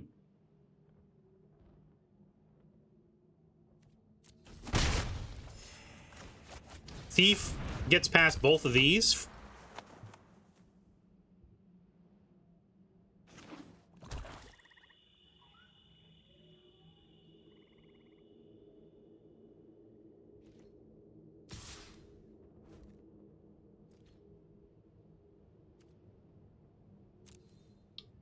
I mentioned Jersey Mike's for a deck pun, and now we're talking about somehow restaurant margins. I love my chat. So that Eidolon, this is going to be Eidolon v Eidolon stuff, huh? Well, we got Will, but not Will plus Blessing here. Probably just need to run the Pilgrim out, but we can send in again. They have, trouble is they have bounty mana now. So they have options, but even with the bounty, we have responses that would be fine. So I'm gonna, as Mike says, swing out, and then we can drop Reaper, and Reaper is better than Harpy because we want to give Harpy a chance to shine. You don't like Pilgrim finding some action, Mike, over Reaper? What's your thought on strategy between Reaper and Pilgrim choices?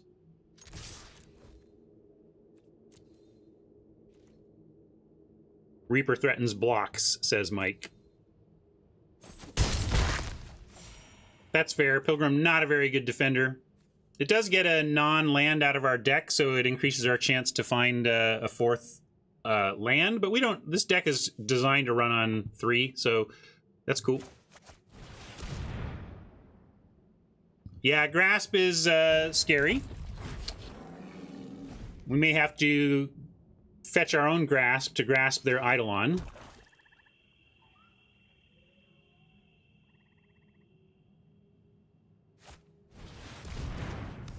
Apathy's all right. That's the non-bow I was talking about, where they don't get the draw out of it. All right. Well, we found another land. We can go Harpy Blessing, or we could we can't get anything. We could Pilgrim. I guess we wait on the Pilgrim, because if we find another land, we can go Pilgrim Grasp on 5. Yeah, Harpy. Waiting on Harpy to get Favor makes some sense too, though. Are we racing? Just activate Mogus and. But if we draw off Mogus, we're giving them a draw. Keep that in mind.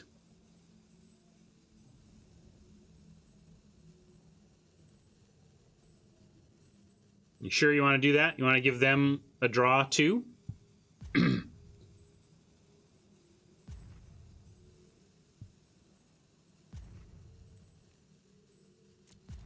I'm trying to figure out if we're attacking here. And the question is, are we blocking? Definitely not blocking with Eidolon, not blocking with Temple Thief. We could threaten to block the Alseid, but I'm going to send in here. And I think I'm going to go ahead and play the Pilgrim. We could play Harpy, but we can play Pilgrim and fetch the Grasp so that we're set up for a lot of options next turn. Now, of course, they have Bounty, so if we tip our hand that we are going to get one, though... Yeah, never mind. I'm going to go Harpy, save Blessing. I wanted to get the Favor, but I think it's more important to disguise the fact that we can go Pilgrim Grasp next turn, because I'm hoping they tap down, go Shields down on the Life's Bounty.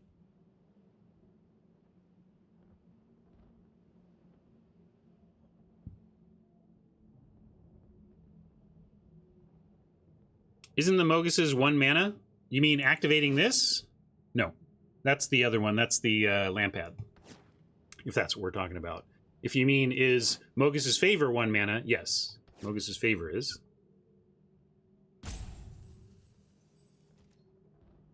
Well, the aura is 1 until it's 3. Oh, you mean like searching up our own Favor? Yeah, we could do that too. Good call. Let's talk about that on our turn. I like having Blessing up here, though. Oh, I'm assuming a land draw. If we get a land draw, we get Pilgrim plus Grasp. But if not, we can do the... we have the Mogus's Favor. That might even be better. Oh, cardboard isn't broke. I just restarted and didn't reload it. So let's get cardboard going. Thanks for that late reminder, but Fool Auto, I'm on it. Now, do we want to bless to take out Daxos? We can force the Life's Bounty hand. Thank you. 1 hour till cube.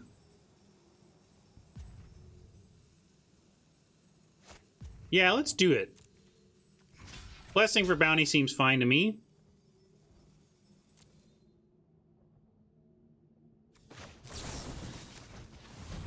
Or for whatever they've got going on in their hand. Because now if they use up the bounty here, then if we do draw a land, we're free to execute our plan no matter what. As it is, now I'm thinking we just, go ahead and get the... this doesn't even matter because I really like, was it East's suggestion? Or whoever pointed out that we have Mogus's Favor to go get. So let's just go get Favor and try to take out the bounty with it. And then once we get the bounty in our yard, we can go after the Eidolon with it.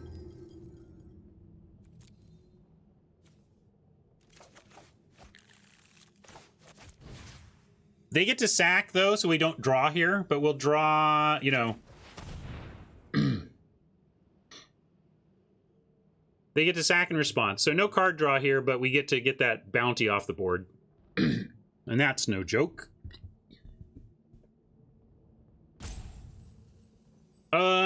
Yeah, and they can't give it pro-black, or else that falls off. Oh, they did! Thank you, Oppo. Appreciate the pro-black on your own...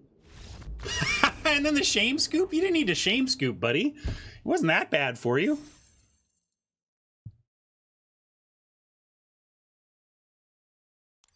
Folks, it's just a Magic game. Well, I guess maybe that means go ahead and scoop if you want, but geez. Don't shame scoop. Just try to play it out. All right, we're going to keep on with Mike's Way here, the 15 lander.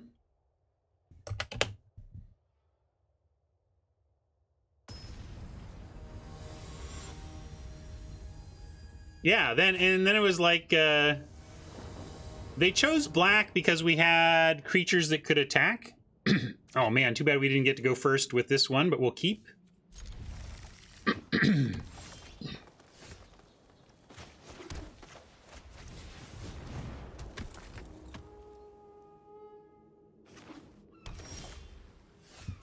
Ooh, we get to try Punishment this game. Nothing to play here except another Wayfarer, though. Let's attack first.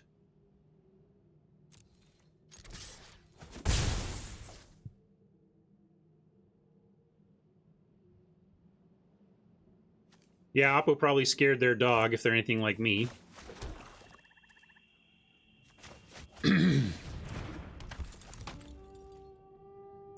We got a nice set of options for next turn. Everything in our hand triggers what's going on here.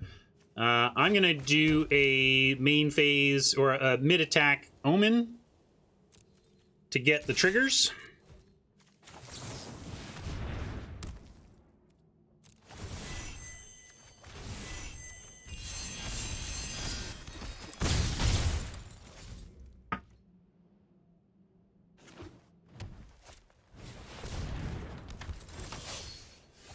Oh, so many options, I can't even stand it. We're going to go with Nightmare, of course. It's the best one here.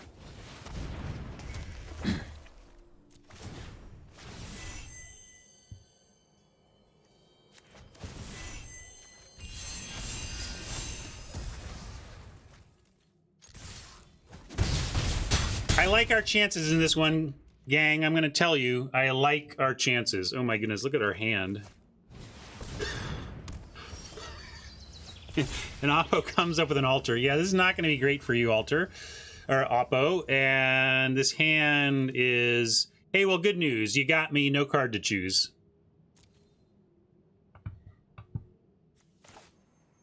So this could be a spot where... Can we get lethal with 2 triggers? 1, 2, 3, 4, 5, 6, 7, 8. Close. Close to lethal with the Eidolon, Punish Eidolon.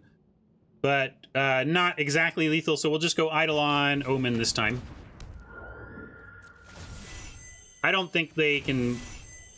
I didn't see anything here that is gonna get there.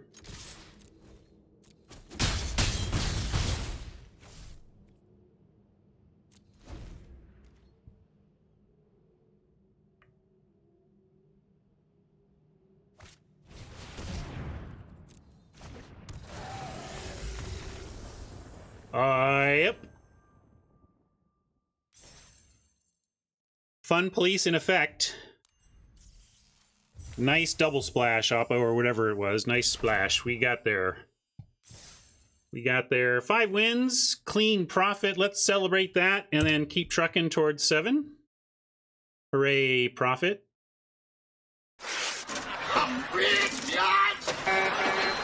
Oh, we're not profit yet. We're profit next one. We're still rich though, so I'm going to call it good. Also, we're going to win again. Here we go. Let me go make sure that that meme is correct. Thanks, Timnos. No white yet, but we get Lampad into Nightmare. Yes, please.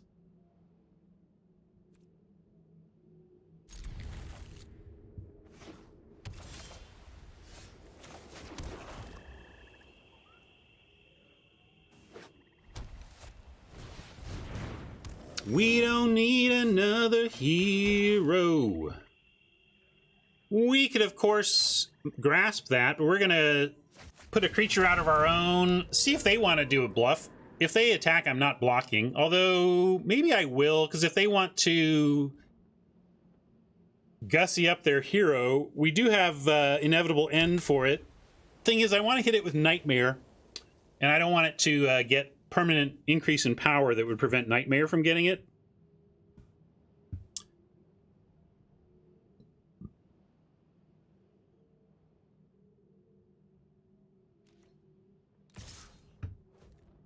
So you got it, Oppo. We could call the bluff. I just, like, if they have the...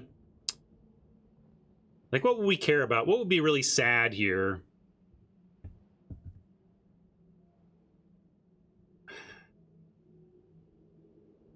I guess if they did Indomitable Will, then but then we just untap and we just go with Inevitable End instead, right? And that's not the worst. So I'm going to call the bluff because, again, this is a semi call of this, because if they have something, they use resources, and we have a backup plan in case they negate our ability to Nightmare. Also, if they have the ability, if they leave their mana up and can make this 3 power in response to the Nightmare, that's bad for us too. All right, perfect. We do get to Nightmare. We just have to decide what, and maybe we even just take out the Dawn Evangel here so that none of this nonsense happens, and then we can get the hero with Grasp or whatever. It also enables an attack. So I'm going to do that. Mike wants to kill the hero. I think we're going to get the hero eventually, Mike, and I'm just going to clear the way. Well, although, granted, they didn't have a...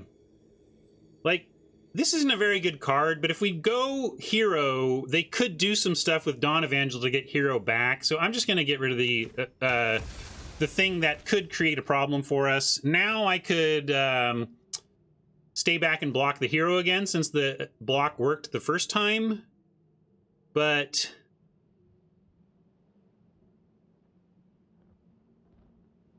we're also trying to be aggro, though, on some level. I'm going to attack because I think look at our removal suite. We've got Apathy, Inevitable End, Grasp. Like, we're going to kill their stuff. So I think we are in a race. And I think we're in a race that we're actually ostensibly winning in terms of what I look in my hand and what I guess might be in theirs.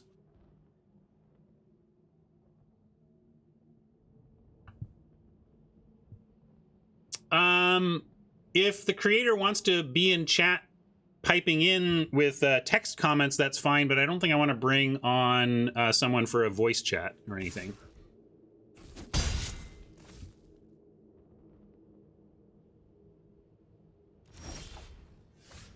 Let's see what they got. When they're stuck on color, so we probably get something.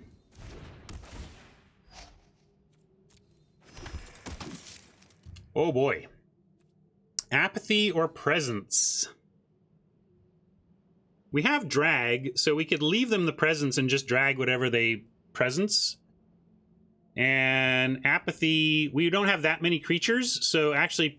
oh yeah, Storyteller in hand is worth noting. So we have to kill it a couple times.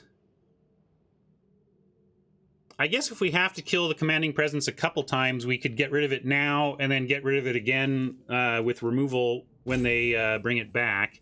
Mike wants to take the Apathy, though. All right.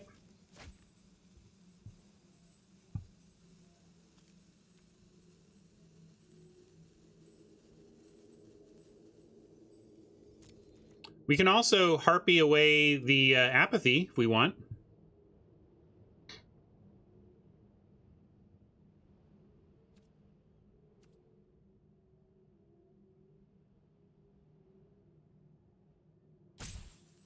Yeah, I'm going to say, let's say no attacks. I'm going to leave everything up. If they do want to, if they find a land and go for a presence, I want to be able to respond.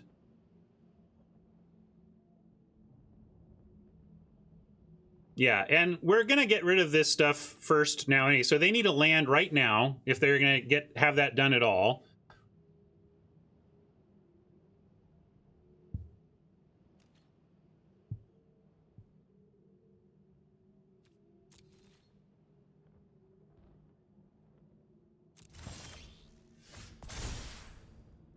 Funny, we're both a little bit stuck.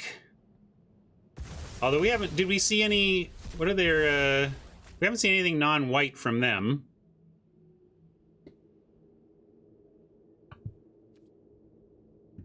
Could throw down the inevitable end.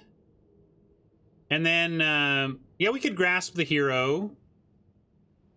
We'd also inevitable end and start making him choose about tokens versus... versus not. But Mike has the point, if we grasp the hero, then Commanding Presence has no good targets. And if they find a land and Storyteller, there's nothing to get with the Storyteller now either. Okay.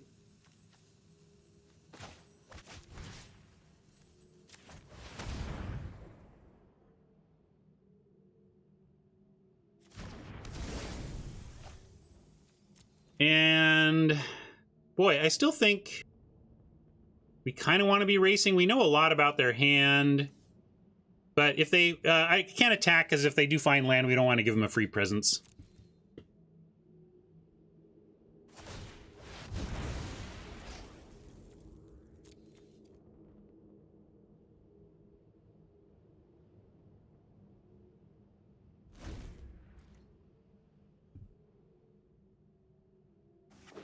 I missed the scry. Did they top?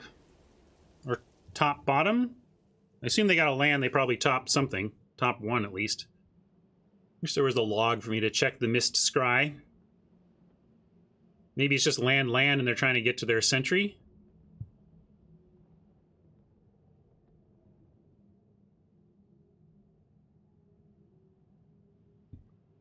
The only thing I know about Ikoria is the trailer I saw yesterday. But I'm a Timmy kind of guy. I love big, huge magic creatures, so hopefully that all plays. D, I don't even know any of the cards in it, so no. Not even close. How could it... Dionysus, nobody has thoughts on it as a draft set until the set is announced, until you know the set. Or you could have thoughts on it, but they're not going to be very good.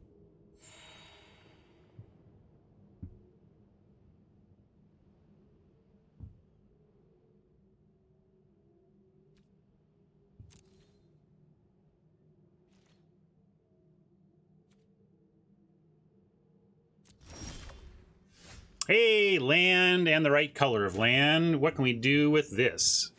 I'll even think before I play. How about that? So they are going for the Omen. I kind of like... so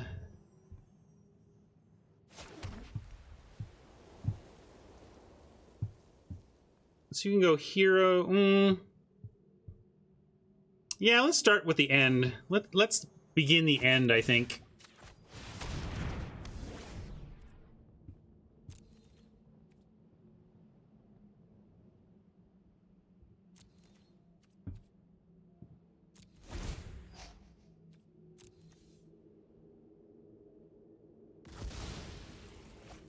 Yeah, they may go for the presence on it right now, but that's fine. We give them one more token, and then we can trade another piece of removal for their aura instead.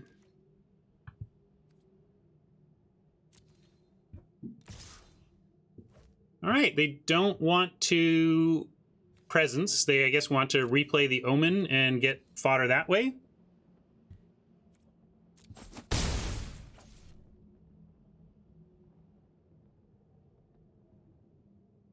Definitely have to play a more grindy version, you know, grindy side of this deck than we've seen so far, but we have some tools for a 15 lander.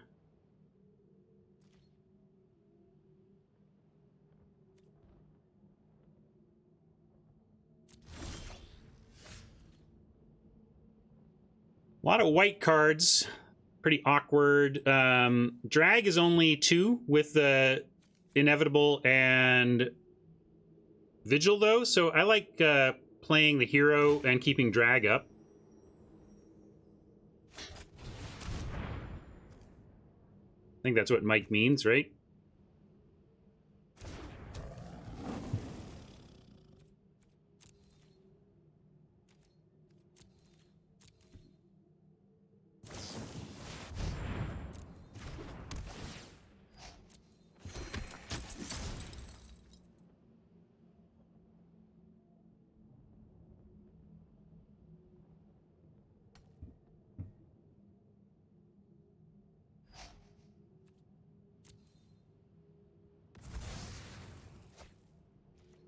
So, D, I assume you're not playing in the event today?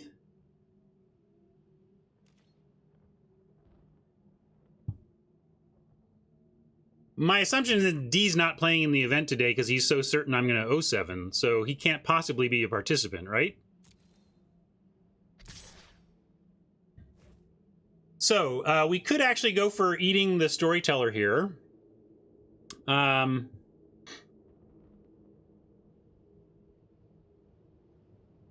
Yeah, we can also just keep taking 3. I'm with Mike. I don't like this direction these life totals are going, but we have the tools. We have the tools.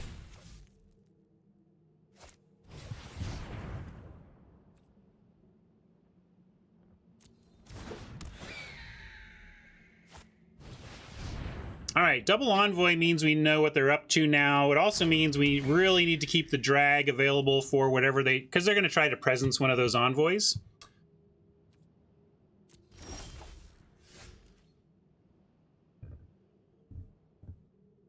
I kind of like keeping will and drag here. Do you like that?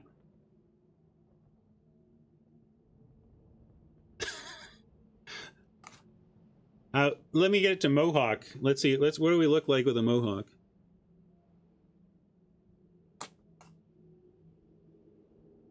Thief and drag mana, you think, rather than will and drag mana? Why would you do that? I'm gonna do this.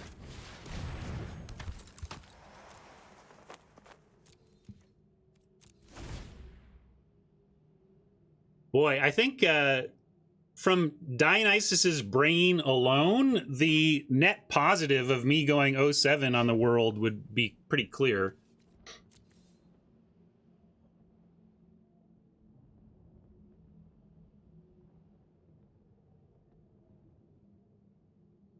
It's funny, Hannah. I thought that too. I didn't mention anything because nobody else is gonna. The percentage of people in this crowd who know what Mike Gordon looks like is probably pretty low, but I had the same thought, Hannah, so I'm with you. It's like, wow, how did Mike Gordon end up on this stream?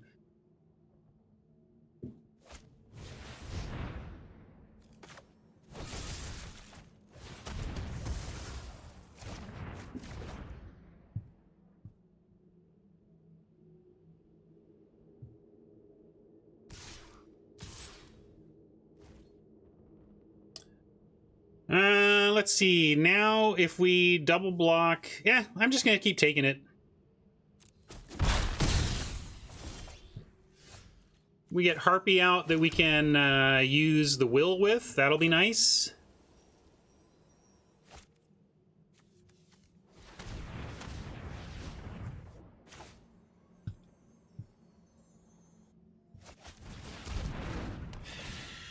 Thank you, Nantuko. Yeah, let's get rid of this presence for good. And leave all this stuff up, and we're, again, in okay shape here.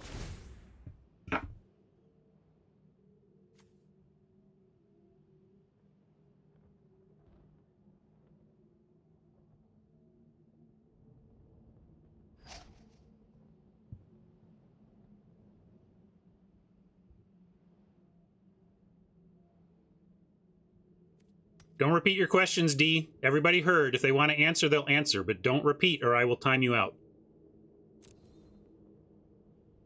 Your repetition of stuff is probably your worst trait around here, D. You gotta just say it once and let it be.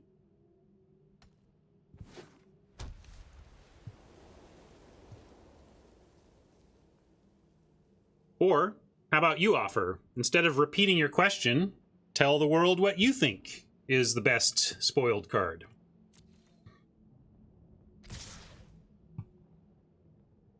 All right. I think we're blocking the Envoy with the Harpy and trying to take it out. We can take 3 more and then just let this finally die. That's an option. Yeah, I think we just do that. We're just trying to grind this out, and Storyteller's getting in some damage before its inevitable demise, but we're getting there.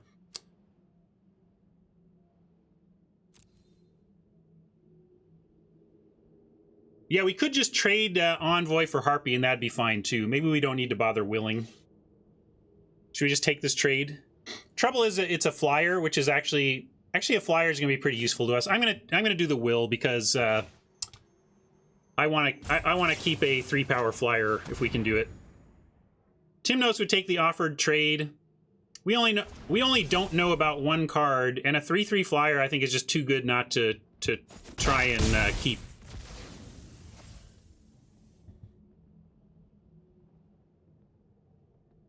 And we got double apathy for their follow-up plays. Now I think we're in really great shape.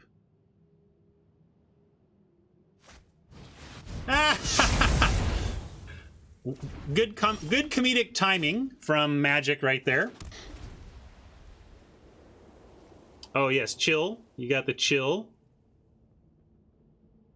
I still think we're in decent shape, although that's obviously a lot worse.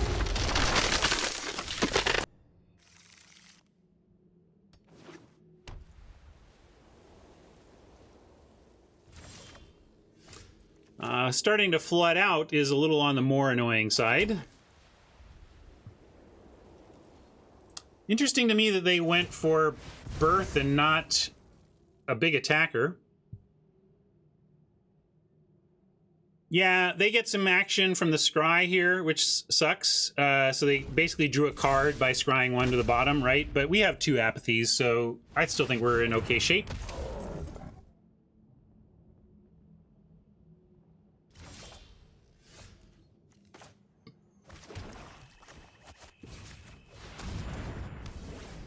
I'm just gonna do this now.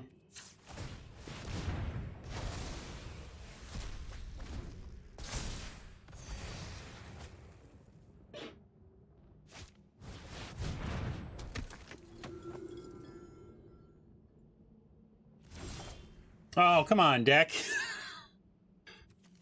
Well, we'll leave the sandbag the land, but the supposed advantage of 15 lands not coming through right now. We're flooding a bit. And we can't mess around at 5 life. I wasn't going to wait for a better target for apathy or whatever.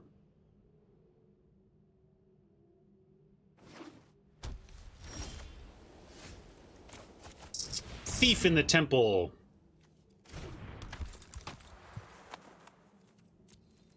Why do you do this, auto tap? There's no reason with 1,000,000 lands for you to tip that I have no white card in my hand.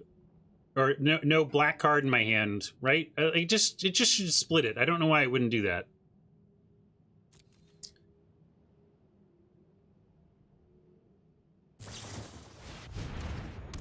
Omen of the sun. Omen of the sun. Boy, all these scries are going to be tough to beat. It seems like we're just top decking against each other, but Oppo has scryed for a total of 5 recently. But maybe the Peggy is enough. Are you enough, Peggy?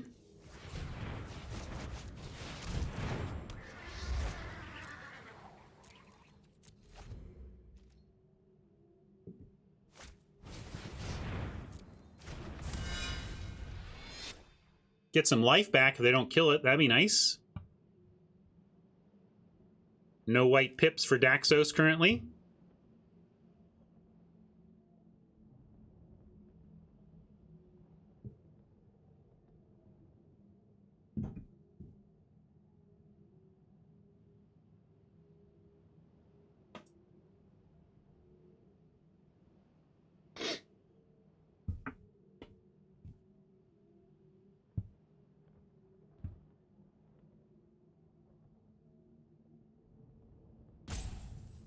I think they're mono white. Yeah, we literally haven't seen anything to suggest they're anything but mono white.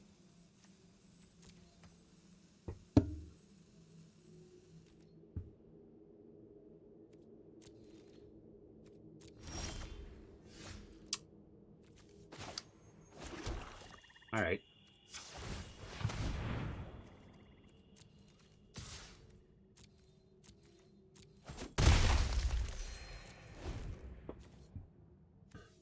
We have got Blessing, Three Wayfarers, Sentinel's Eyes, Hateful Eidolon, Mogus's Favor, Heliod's Punishment, Hero of the Pride, Heliod's Pilgrim, Omen of the Sun, and Soul Reaper of Mogus still left to find.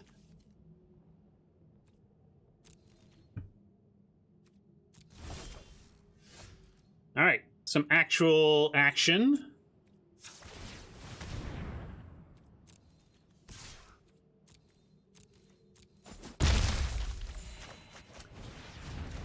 I figure they've got a Pegasus or a Chimera in their mono white deck lurking somewhere in the deck, so hopefully we start to find some enchantments to maybe augment the Pegasus permanently, or at least to keep getting it bigger with the Wayfarer here. Omen of the Sun. Omen of the Sun. Well, we could send in Thief, but that doesn't actually do anything. We are at 15 to 16 in library. Oh, oops, I was supposed to give that vigilance, but we'll still give it lifelink. Got a little distracted singing Billy Squire.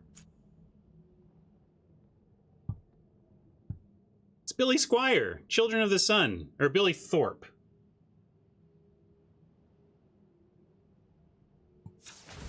Thorpe? Look it up. Children of the Sun. I think I even used it as a starting song of the day at some point. Yeah, Billy Thorpe.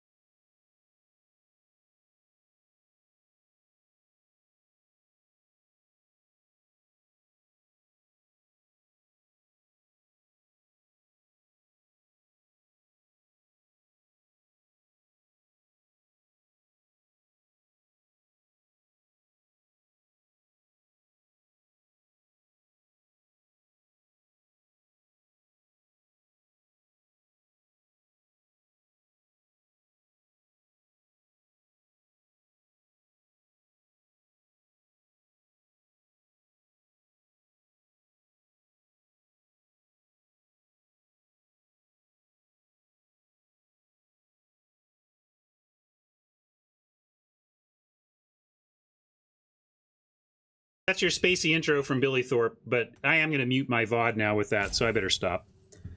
I love that song, though. Check it out. Early prog rock. It's awesome.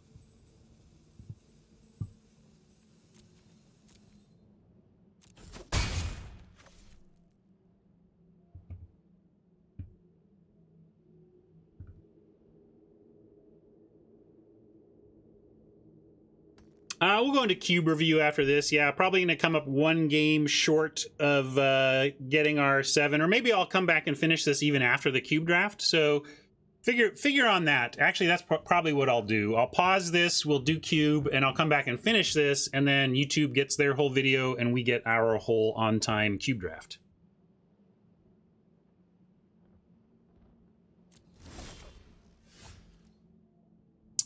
Well, and here's where punishment, as I said, even in aggro, not every aggro deck plays out aggro, so...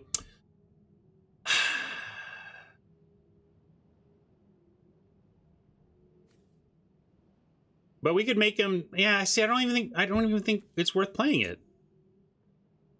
We just hold it, right?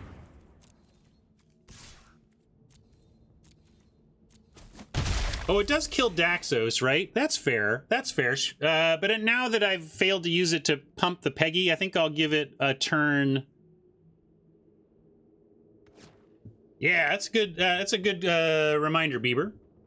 So Bieber points out that at least punishment straight up kills Daxos. So we're going to do that next turn. And then we'll save the Omen to continue being ready for a possible 3/3 flyer.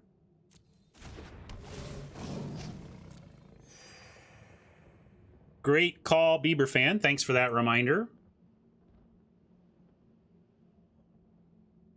I play this so infrequently, I forgot about that interaction.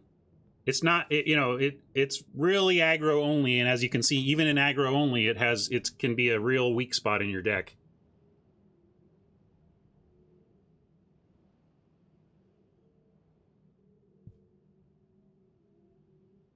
I think we have our blessing in here. I'd love to get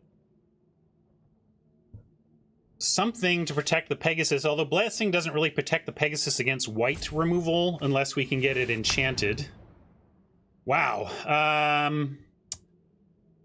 That is going to be a lot of dudes.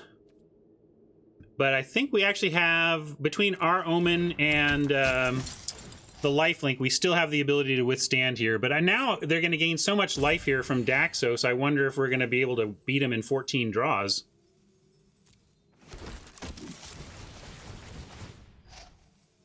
Yeah, Mike, it was too bad, huh? Maybe we were greedy by waiting a turn, but we did. I mean, they had to top deck Hoplite, right, to really punish us like this.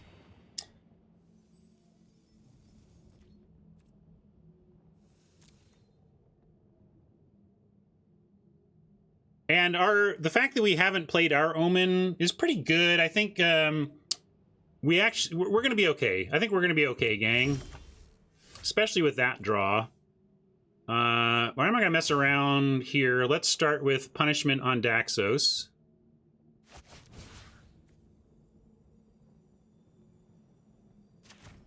Well, I mean, it was a mistake, Nantuko. If I had thought of Bieber's point that Daxos dies to Heliod's, I would have done it pre-combat last turn. So it's just sad that it's not results-oriented. It's like, oops, that punt actually hurts more than we thought.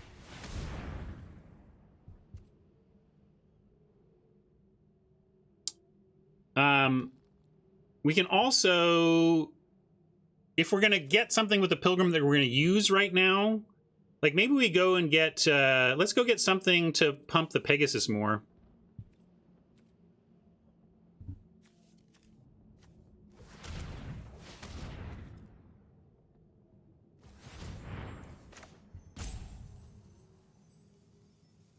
Well, whether we grasp the hero, yeah, maybe we need to grasp the hero to not lose to the hero ability. Yeah, I think Mike and Foil are correct. We need to, have we already used the grasp? I guess the grasp is already, wait, what do we do? Do we kill it? Do we self-mill it? We already killed something with it? This game's gone a lot longer than we remember, I think. Yeah, so eyes then.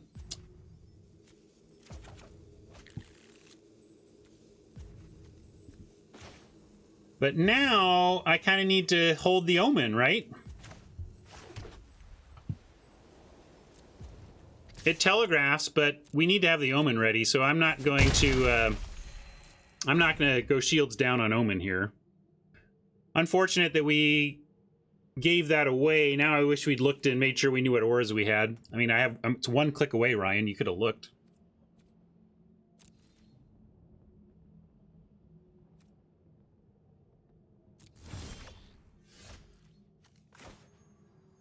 Favor was also reasonable, yeah.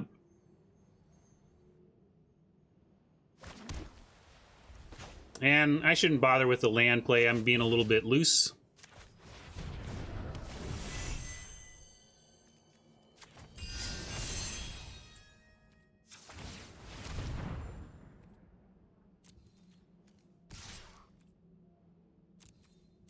Yeah, I think Nantuko is right. We should be clocking him for 5 a turn instead of 4. We'll see if that ends up mattering.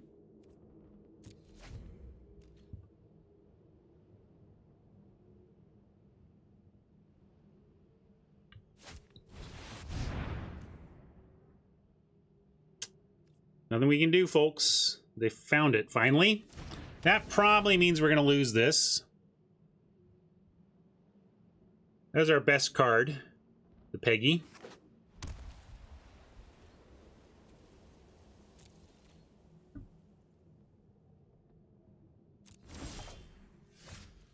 Hero, not the worst, though. I'll even, I don't know, I'm just going to look at the cube and talk. That's my plan. We have the mana to do this. I know it just forces their hand, but I'm going to force it.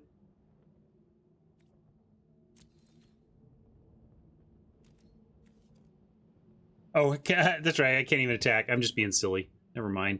But we'll go like this and hold up Omen.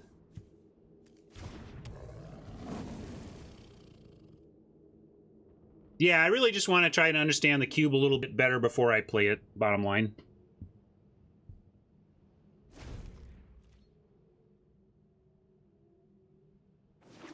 This would not be the unicorn's shining hour, that's for sure.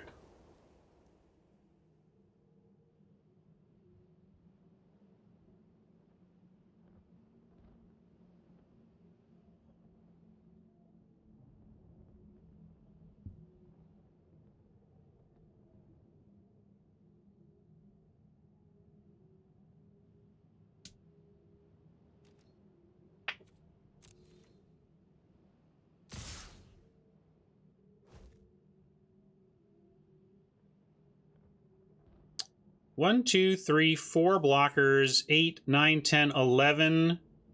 No, they aren't just going for it. It looks like a hero type of play here.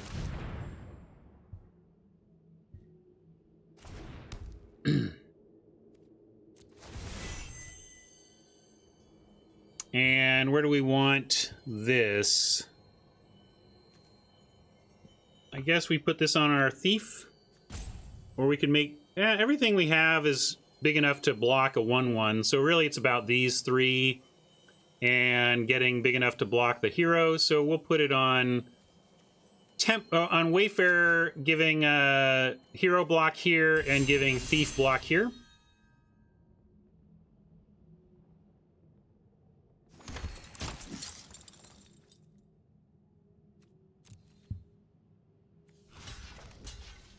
And try to trade these. Peggy can't block. That's the silly thing I did at my combat. Pegasus for tactics? What do you mean? Like, what do you all want me to do with Pegasus? I have no idea what you're talking about.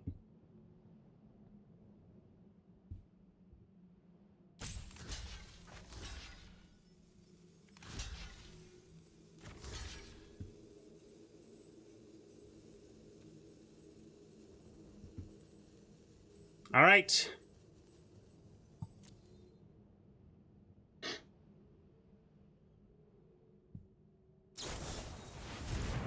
Might still be dead, but this is the block we had.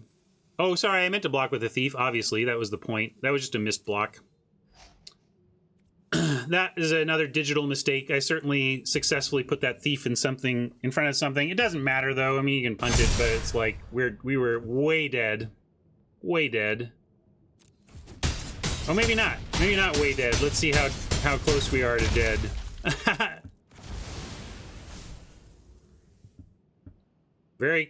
We are effectively dead. We need to shatter the sky of our own. This is what one-up Oppo this game right here.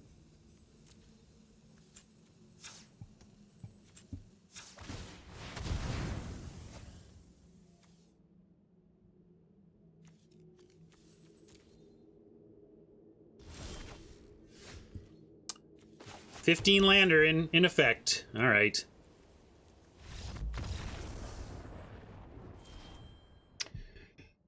Free punts in that one, because none of those punts mattered.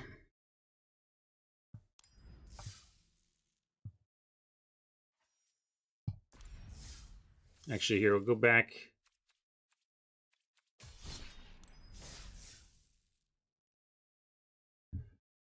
All right, we'll be back to finish this in a bit.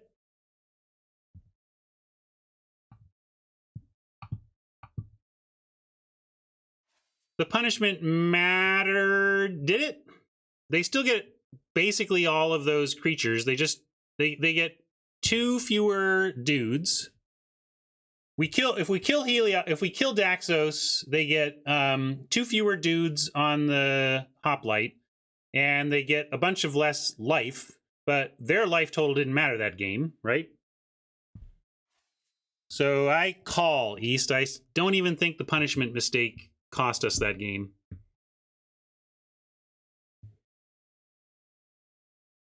Not that the mistakes aren't valuable to learn from. I just don't think it changed the outcome that time. And we're keeping this on the play. This is a 15 lander, so we're a little bit flooded by our standards, but still a fine start here.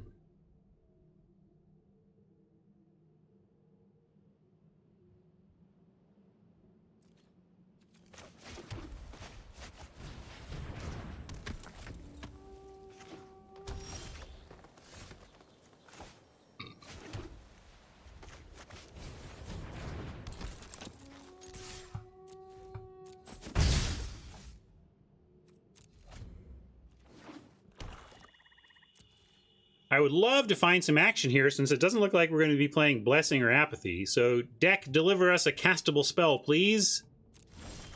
I'm so unlucky.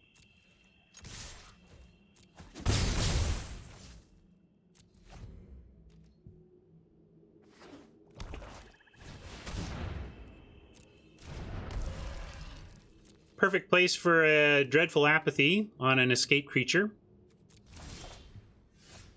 Wow, that's a lot of our planes. That's enough, deck. Come on now. Stop that.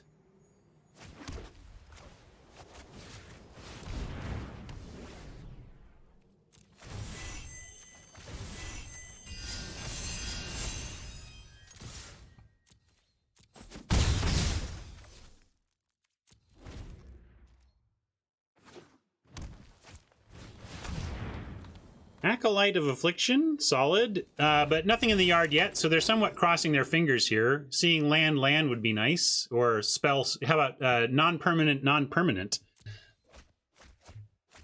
Or two interesting choices. I guess we have a use for these blessings now, or for these I thought they might choose the lamprey given the current state of things, but maybe they think we might empty our hands coming up.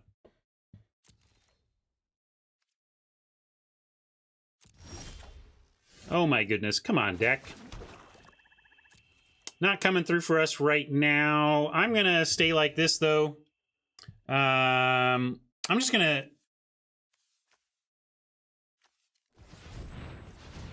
exile. I don't want them to play something. I guess no matter what, we could respond. I'm being a little... Are there any sacrifices costs? Like if there was a spell they had that said sacrifice a creature as part of the cost, then it's worth doing what I just did. But if there's nothing in the format that can sacrifice a creature as part of the cost, we didn't need to do that.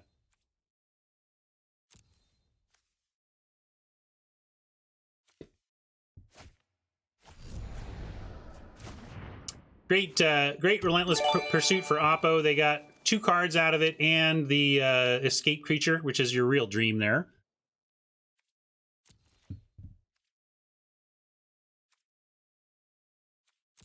I swear I clicked my turn 3 times there.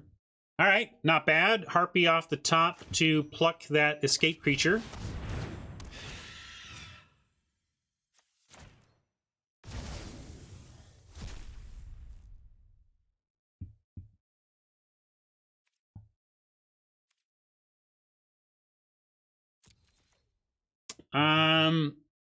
I don't want to attack because I don't want to have to use a blessing to save a Wayfarer.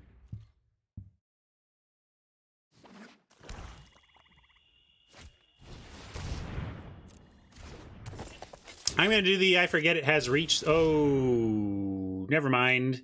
So I could bless it, but then it would just... and it would shrink down and die after the turn, so no reason to save it.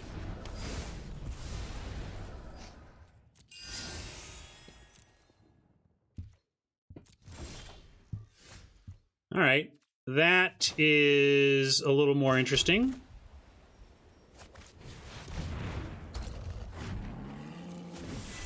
Now I like sending each of these a 2/3 because it makes it look like, hey, just go ahead and put one of each in front. And then I will go ahead and use the blessing to take out the wardens here, which is pretty annoying. We don't want them to gain life, and we don't like the big butt.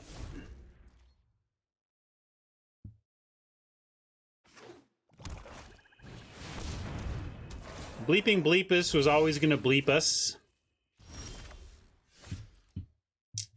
A little bit late on the Nightmare, but still worth it. And we go ahead and take out the Acolyte. And then figure out, let's see, with 2 pumps, we can make a 3/4 that can attack through the Bleepus, or 2 2/3s and offer to trade. I think we'll go for the big one that can get through.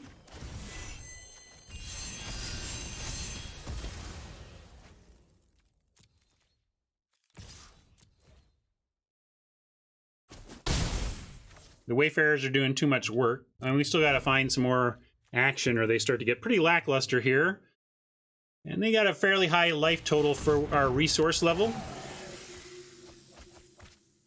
Loving that Nightmare is going to get their graveyard. Clearly well, okay, their graveyard or their return to nature. So important that they use the return to nature on it.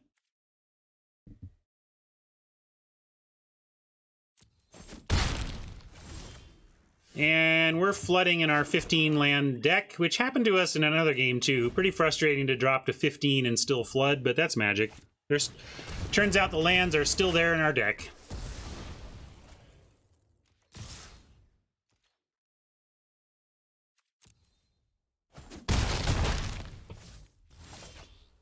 All right, drag is among the types of things we needed here. I guess we'll take out the Death Toucher over the Bleeper.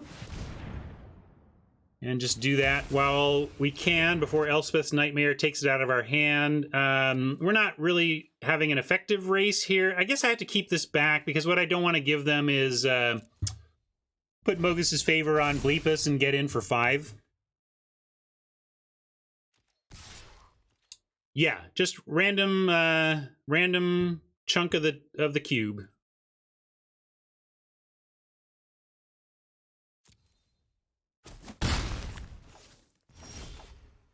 Wow. I mean, I'm about ready to do the LSV count. We got 9 lands.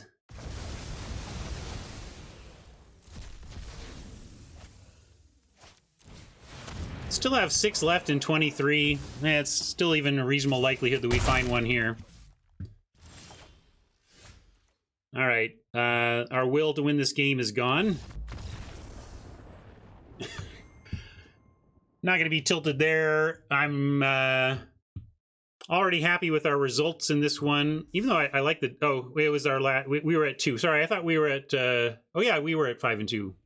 So we peter out at 5 wins, but I think this deck did quite well in every configuration we tried. We did a bunch of configurations today. We tried as many as 17 lands with Captivating Unicorn, and I think we had a, that kind of stuff in. We tried it at 16 lands at something that looked more like this.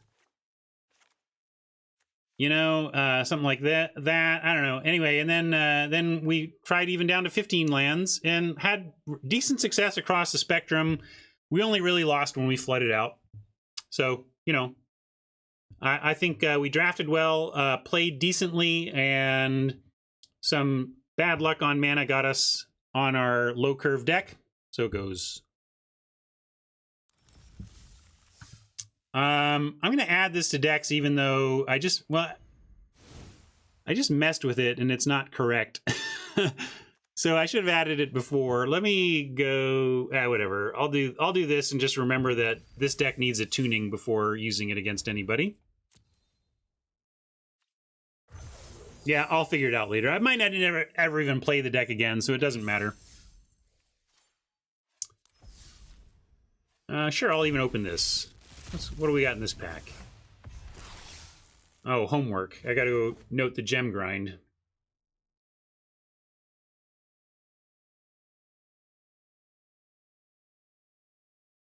But having done that, I will now move to Soapbox, say goodbye to YouTube friends. Thank you so much for hanging out for the draft. Be sure to check out the Battle Against Viewers that's coming up on YouTube tomorrow, okay? That was really fun. You're going to like that one. definitely check out the video tomorrow. And I'm glad you made it to the end of this one today. See ya.